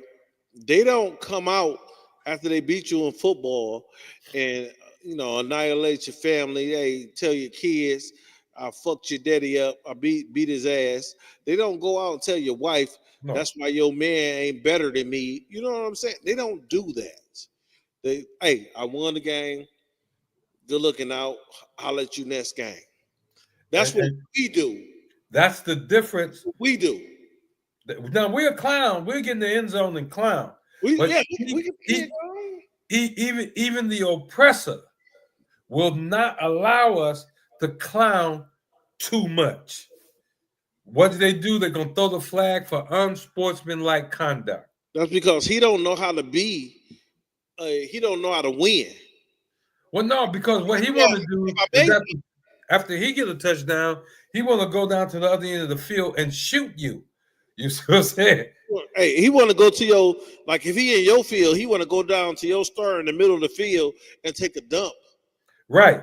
On the middle of your field. That's real oppressive. He must demoralize you to the point that you give in. Right. Look at this, if I may. The oppressor, right, in order to the Native Americans, in order to stop the Native Americans from advancing, what he did was not only did he destroy the buffalo, which is their food resource, their clothing resource, then he started to pump smallpox, which was a nasty ass disease from their people. Exactly. He started to pump smallpox blankets into the Native American environment. Look at the real setup. Hold on. You don't go too fast. You say pump it into their environment. But how did he get them there? First of all, like you said, he killed their food and housing source. And also clothing source, because the buffalo was the clothing source. So they became a people with no fence, with no gate. Yes, now they're weak. Now they're on reservations. Now they're being not the Baton Death March, but the Trail of Tears. Yes, sir. He's already won. He's already won. He won when he put him on the Trail of Tears. He won. Right. He had already won the war. He's already won. Damn right. He's already won. But that's not good enough. Why? Because Native Americans wanted we'll go to this reservation. We just want to take care of ourselves. This was their big crime in his eyes. They wanted to take care of themselves, raise their own children, instruct their own children, educate their own children. And this was the big crime. No, you couldn't do that. And they resisted at first going to these schools, the Wayne states. They resisted. And so what did he do? He come in with alcohol. He discovered through his medicine that these people have a very low tolerance for the alcohol we make. Damn right. And then to get drunk, he do something stupid. Now he has a reason to go and unalive a bunch of them. Damn right. Now watch this. He's notorious for this move. I know I had to unalive y'all, but I'm bringing in my what they call missionaries, and they're going to get you straight. They're going to help you out now. They're going to bring you blankets to keep warm and this and that. See, the blankets weren't forced on them. The blankets weren't put in the store and sold to them. The blankets was loaded up on a cart and sent to them and brought to them, not sent, but brought to them by Christian missionaries. Hold on. Wait. Slakia, Baba Kasha, if I may, sir. You said something that was so heavy. You said the blanket was brought in by who? Christian missionaries. Hold on. I thought we supposed to be Christians. Christian missionaries brought them blankets. I thought we supposed to follow Christ. Okay. Christ would not take them blankets infected with smallpox. Damn right. Christ wouldn't do that. Why not? Yahushua wouldn't do nothing like that. He wouldn't instruct them to do anything like that. Christians it was Christians. It weren't just bad people. Understand, these people sent Christian missionaries ahead of time, even as sacrificial lambs. They were going to send some more Christians and some more Christians and some more Christians. Damn right. When they got enough of you to fall for the okie doke, now they're going to send in law enforcement to make sure the majority follow the rules that the minority is already falling for. That they fighting with. You see? So, Salaki, if I may. Come. So they sent law enforcement to push the majority rules that the minority was fighting against. Well, understand. Okay, I'm understanding. The minority lost their fight. They did. I understand. They talk about Sacagawea. They talk about who was that? That so-called the so-called native sister that married the white man. Pocahontas. Pocahontas. They talk a lot. You hear more about Pocahontas than you hear about Geronimo. But you hear more about Pocahontas than John Smith. Yes, then John Smith, the one that's who she married, right? Yeah. But they made combinations like that because she accepted John Smith. Now all her people need to bow and to accept John Smith's people as friends. Mm-hmm. The second they did that, they sent the missionaries, the Christian missionaries, with wagons of gifts. Mm-hmm. The gifts were poison. They were the gifts. The gifts. Ooh, the gifts, yes, they were. The gifts were poison. And when I say poison, I don't mean like arsenic. The gifts was, like we say, infected with smallpox. Mm-hmm. That's a biological weapon. The scripture speaks about Salakia. The scripture speaks about accepting the gift, right? A gift destroys the heart. A gift destroys the heart. So, Salakia, sir, if I may. Read that.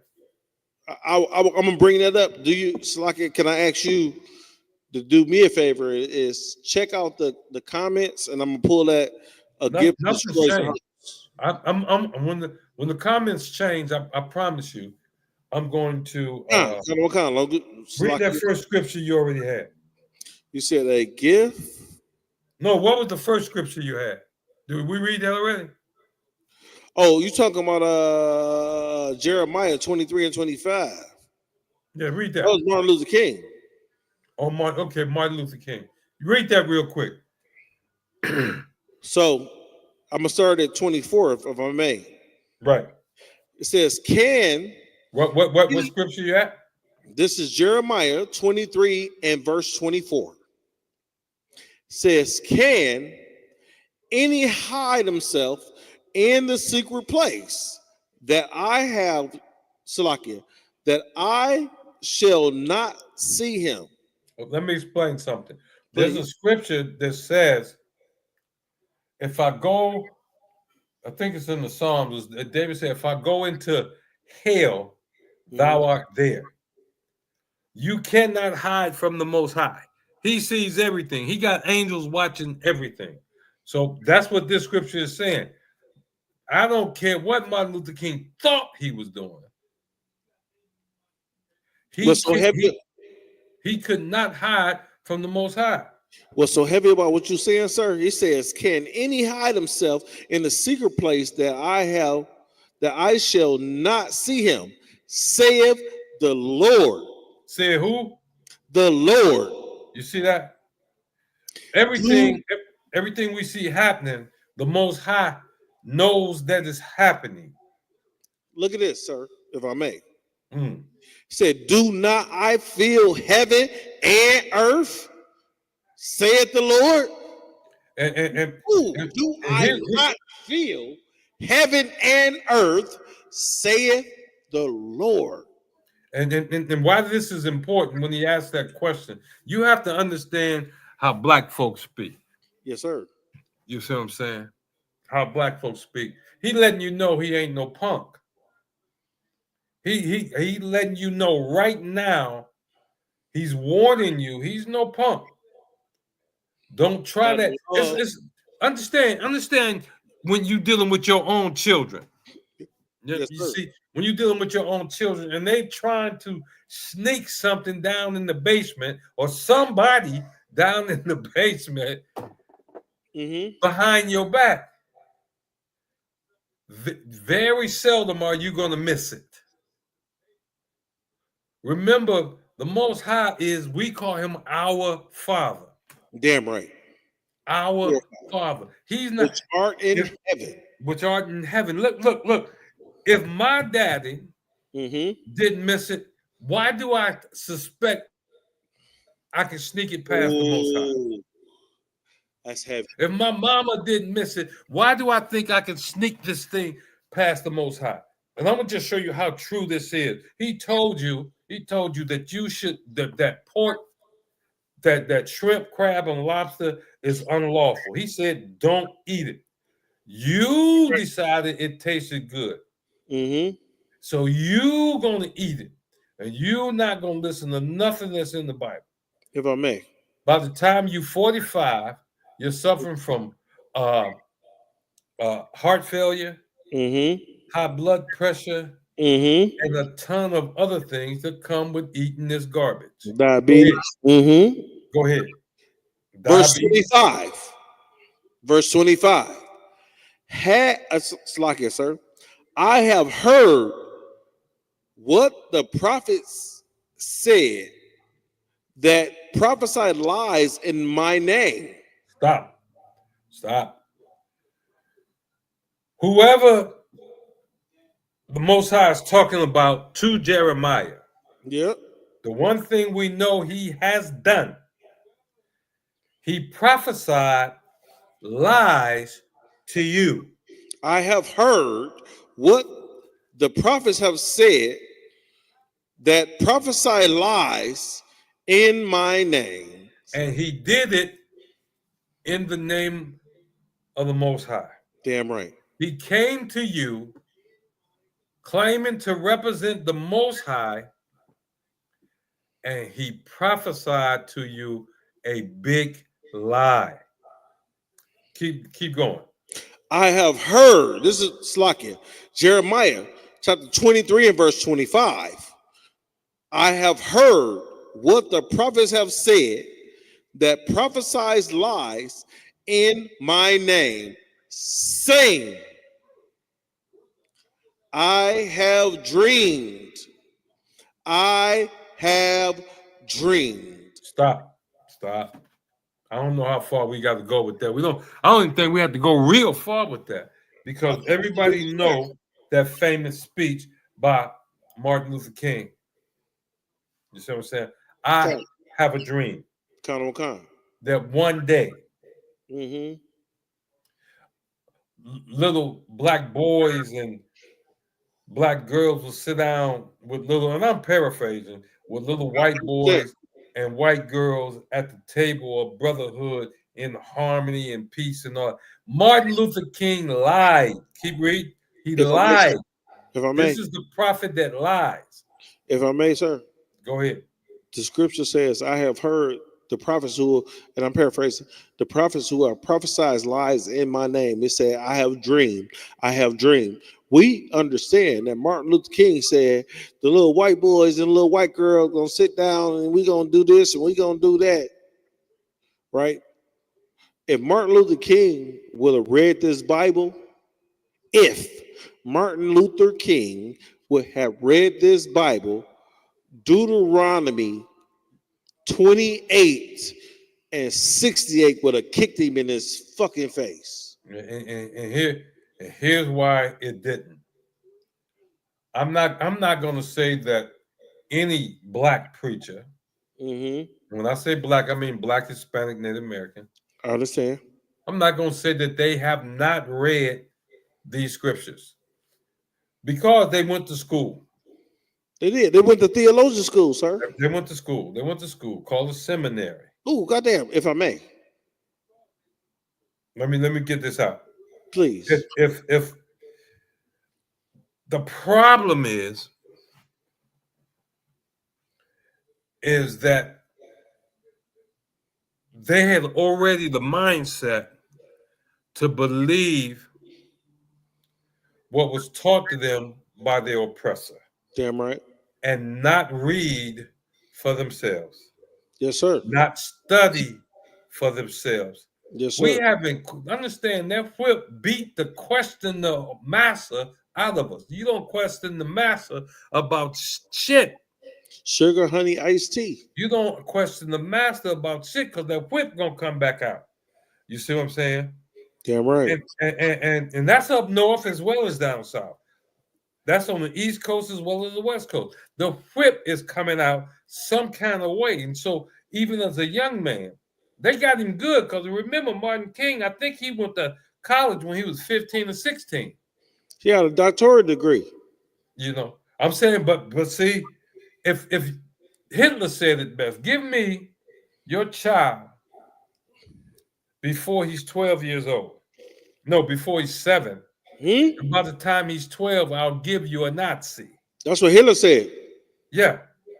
So when you look at that, understand. Just take our time. Me and you old enough to remember this. 1968, busing entered Detroit. If I may, sir, I'm gonna tell you something that you may not believe. I ain't that goddamn old. No. but busing came. I understand what you said. Right. And they took us little black children. Yes, sir. Out of all black school, Frederick Douglass Elementary. I remember this. Right there on. That we used to walk to school to. Yes, sir. And they bust us north of Michigan Avenue to an all-white neighborhood to a school that was last year all white. And for the first time, we are seeing white teachers, other white kids, white people. I mean, and I'm talking about we both live. This is the same city, Little Inkster, right? But south of Michigan Avenue was black, north of Michigan Avenue was white.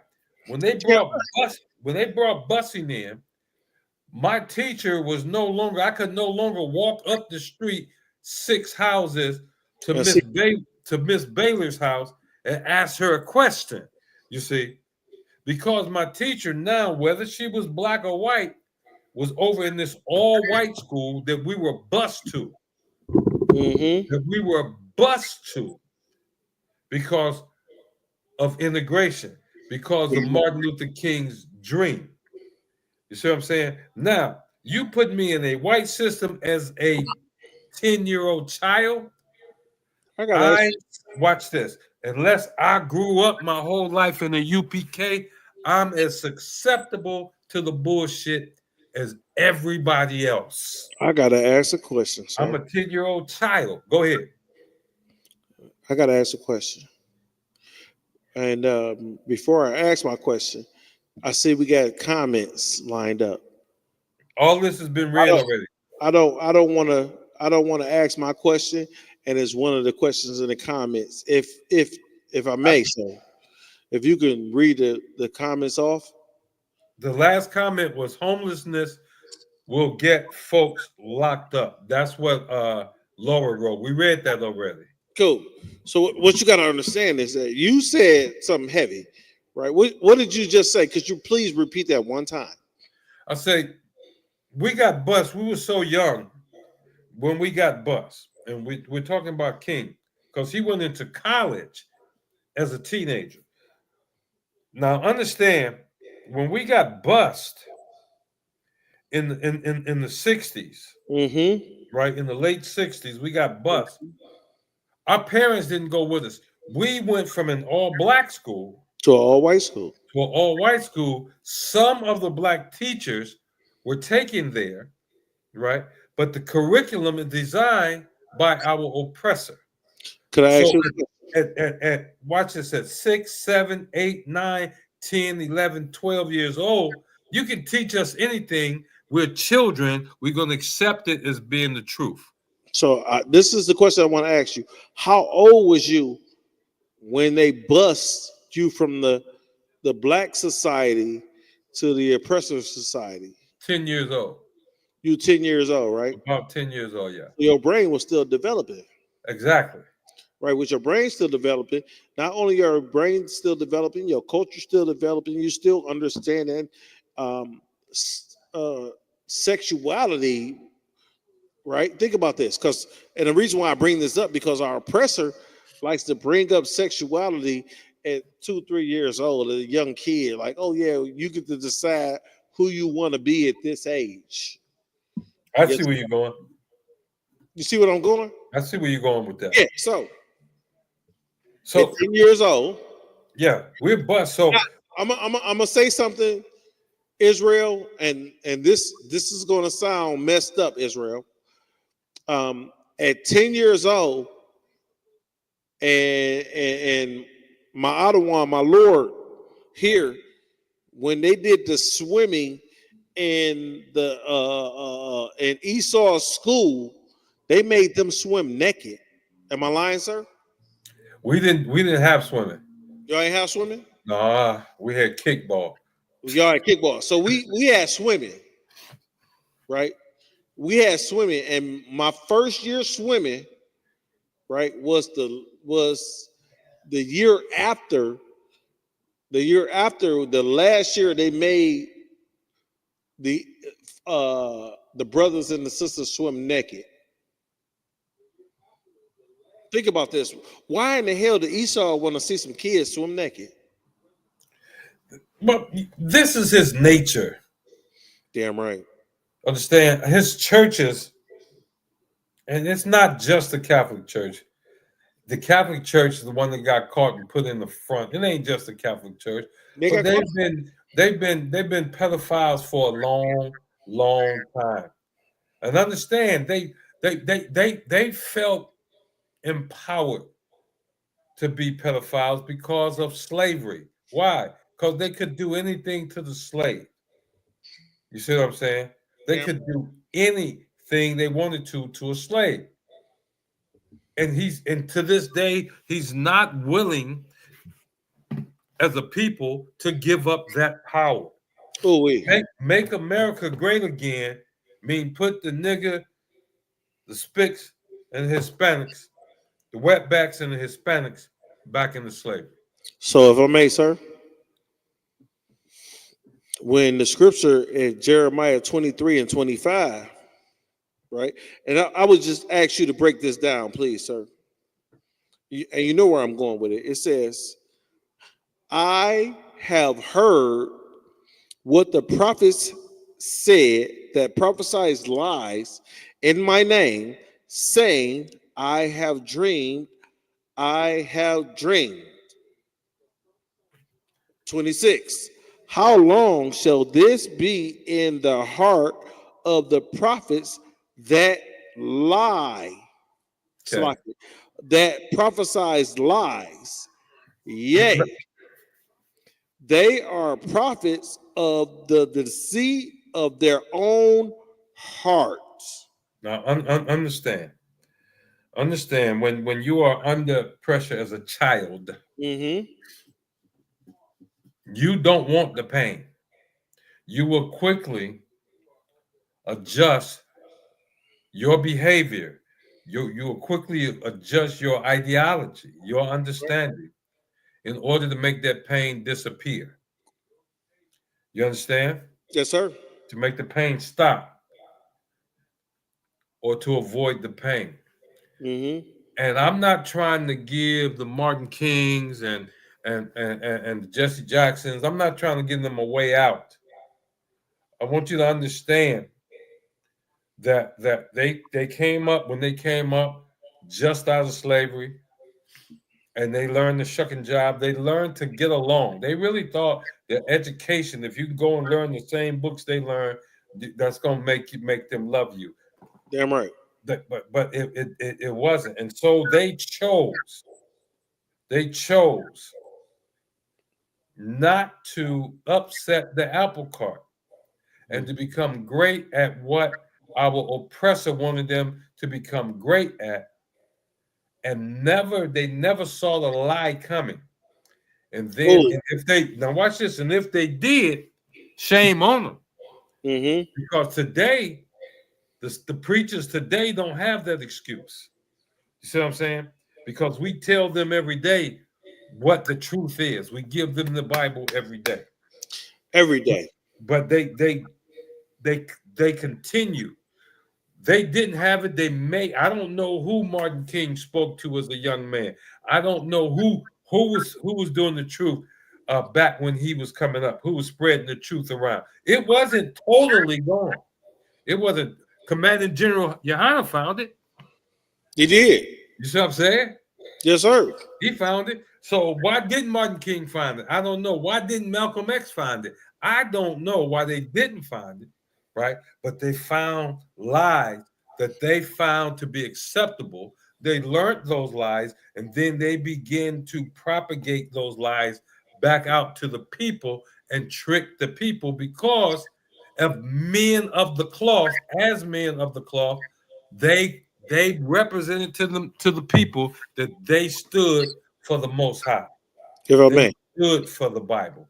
And the whole thing is that the whole time they were lying. They were lying. If I may, sir. Go ahead.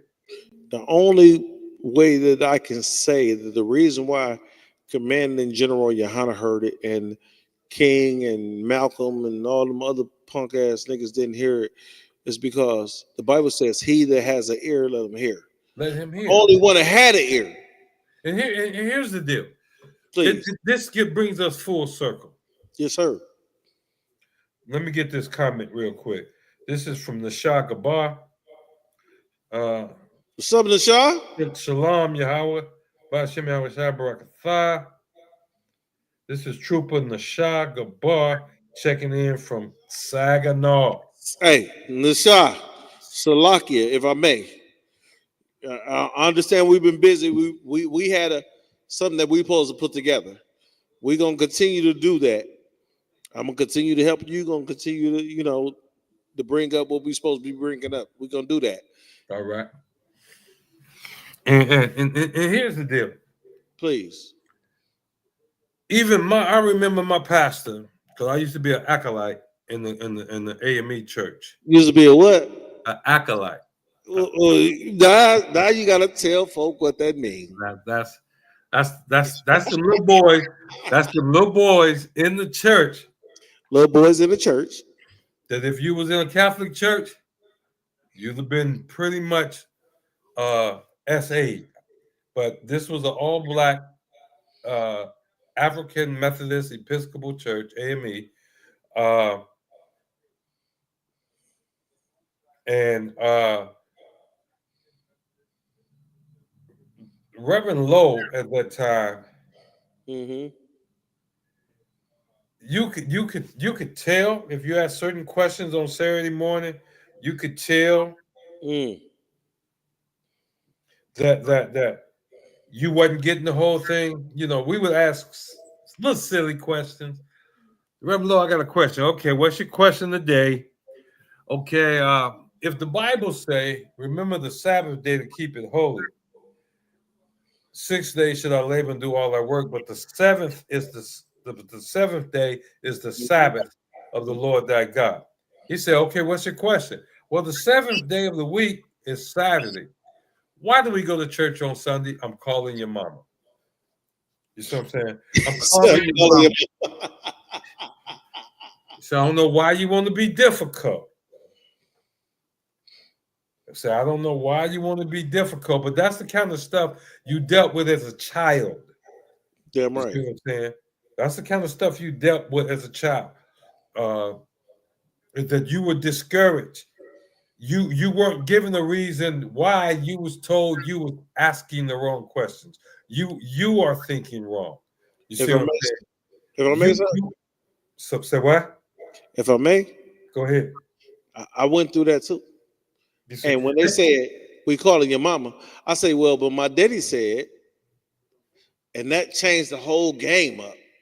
Well, you were half a generation afterwards. Come. Yeah, them niggas was straight up out the 40s and 30s and 40s that was teaching us, you know. And so they was holding on to Christianity and white Jesus. Yes, sir. At all costs. And anybody that, especially a child, bring up a question, right? That's going to cause the question them and how they ran things and question Christianity. You see what I'm saying? They was going to defend that. If I may. Period. And now, and as a 10-year-old, as an 11-year-old, how are we supposed to defend that? We don't know. But now, when I was a child, the Bible say I spake as a child, but now that I'm a man, I put away childish things. So therefore, guess what? I can't be intimidated today. And that's why we are out here, you and I, Kamadar, Kamalqua, we're gonna keep it going up. The general, General Katham, all the generals, Commander General Yohana. That's why today you can't make us shut up about what the truth is. Cannot make us shut up. You see what I'm saying? That's why we have a class today. The history class today is bringing out to the folks in Detroit. The Detroit was a city of slaves. They had slaves here. We want to call ourselves a form of a chocolate city. You know, we're a major black metropolis. We were slaves here. Damn right. You understand? Yes, sir. And we want to brag because we live on John R. We want to brag because we live over on Brush. We want to Campo. I said Woodward, Washington, all Warren, Rivard, McDougal, Washington Boulevard downtown, over there by the bus station. Conant. All slave owners. These are slave owners. These are slave owners. You understand? Can I ask you a question, sir? Hold on 1 second. Now, what makes this so important is where's the dead slaves? They buried. Where's the cemetery that's a slave cemetery that's honored and revered, and where you can walk through and say, oh, okay, this was a slave, these were slaves. No, we're walking, you said it, we're walking on the bones of the slave. We're walking on the bones of our loved ones. That's the name of this class. You see.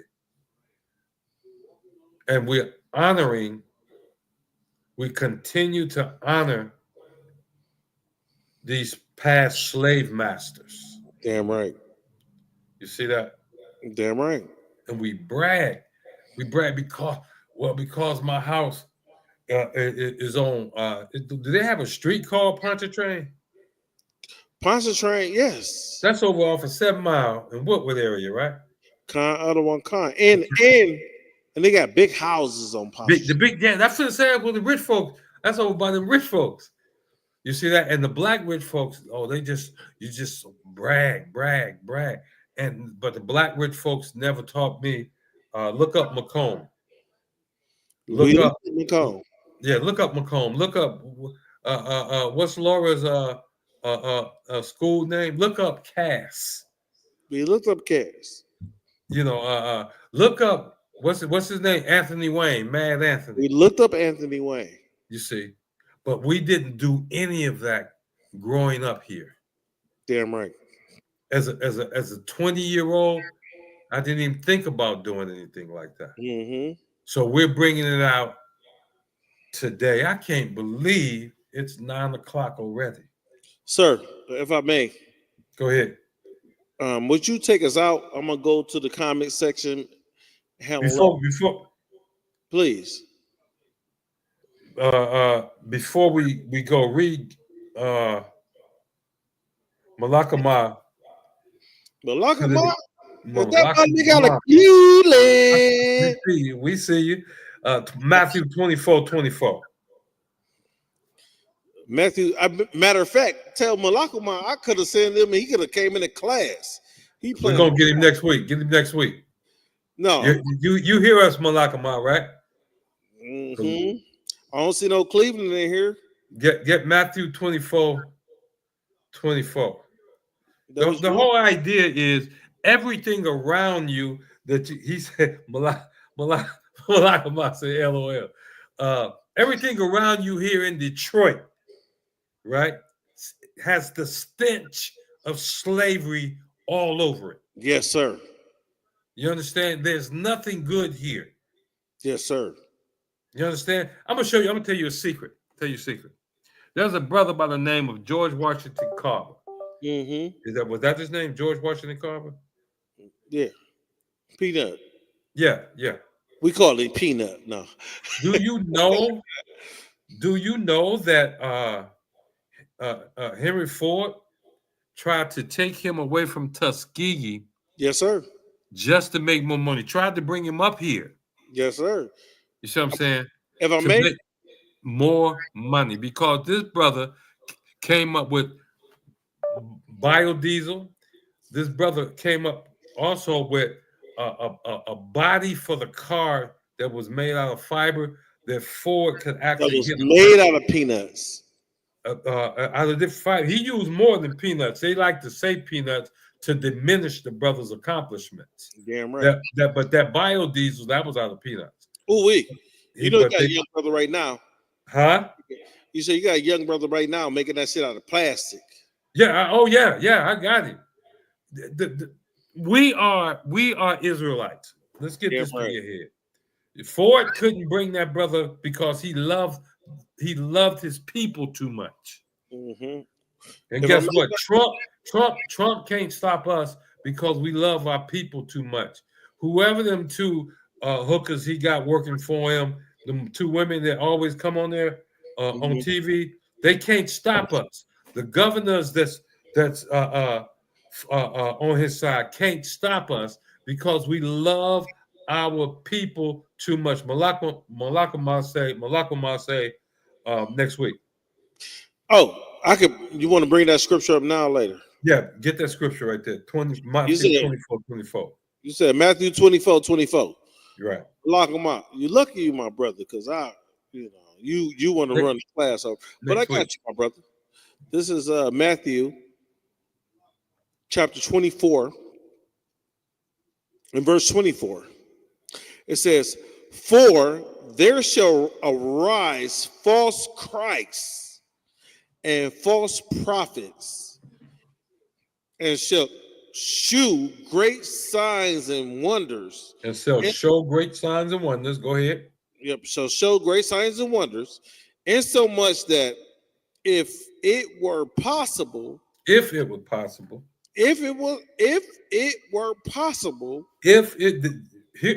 him now, Israel, listen. If it were possible, they shall deceive the very elect. And we're gonna go out on that one. And this is what he's talking about. If you got so many tricksters now, coming from so many different angles. Yep. And these are our people doing this, that if it was possible, and it's not, but if it was, they could fool and they could trick the very elect of God. Who's the elect? The UPK niggas. The brothers that's teaching the truth of the Bible. Them UPK niggas. Them UPK niggas, man. Baba Kashaf, huh? Baba Kashaf, if I may. Go ahead. I would like to ask you, sir, if possible, you would to close the class out, and I go ahead and close it out on the electronic side. Let's do it. Please. So please, sir, it's up to you. I'm behind you. Let's do it. Yes, sir. Like I say, if it was at all possible, that scripture said that these imposters, these liars, these brainwashed cheaters, all of this could deceive the very elect. But we've been chosen of the Most High. You often see when we do our intros and outros that the brothers don't try this at home. Don't try this at home. Like Malak Marseille, the UPK cannot be fooled. You can't fool us. We came, watch this. We learned the truth up under Commandant Joan Yohana, up under the generals, up under all the captains, up under all the officers of 5,000, officers of 1,000. We learned line upon line, precept upon precept.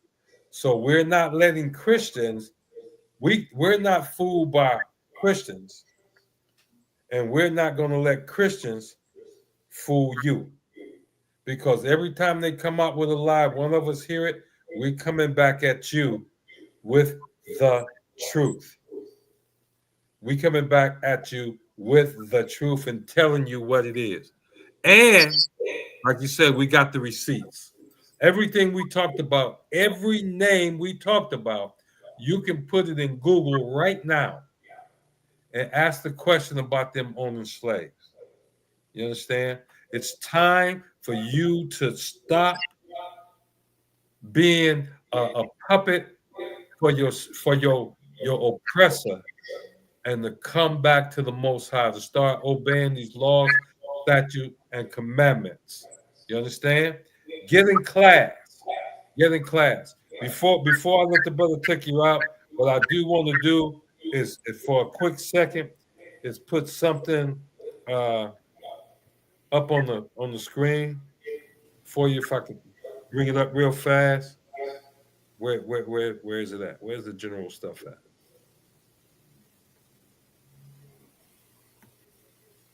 Here we go. Because you gotta have this. It might be a small video. I'm gonna have to give it to you next week. Because I don't see what I'm looking for. I got it in another program. I don't have it over here. Okay, I'm gonna answer this question here. Salaki, if I may, this is from StreamYard.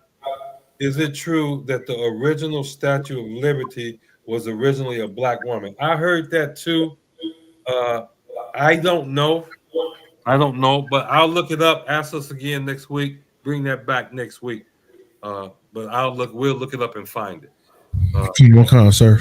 If you don't mind taking us out, sir. Con. Again, big ups to everybody in the class tonight. Love to have your participation. Make sure I hope you like, share. And when we ask you to share the class, share it with everybody in your family. Make them mad. Share it so much they get mad at you. That what happened to me. But I keep sharing it anyway because I love my family. You see what I'm saying? I love my family. And remember, we are the ISUPK, started out of 1 West, 125th Street. and since back in 1969, since then we've been teaching this truth up under Commandant General Hanna. And what's the truth we've been teaching? Blacks, Hispanics, Native Americans, so-called that is, are the true children of Israel. That's right. Shalom, Israel. Shalom, Israel. Y'all about shit me out, shot back a thought to the brothers. How about shot back a thigh to all the sisters.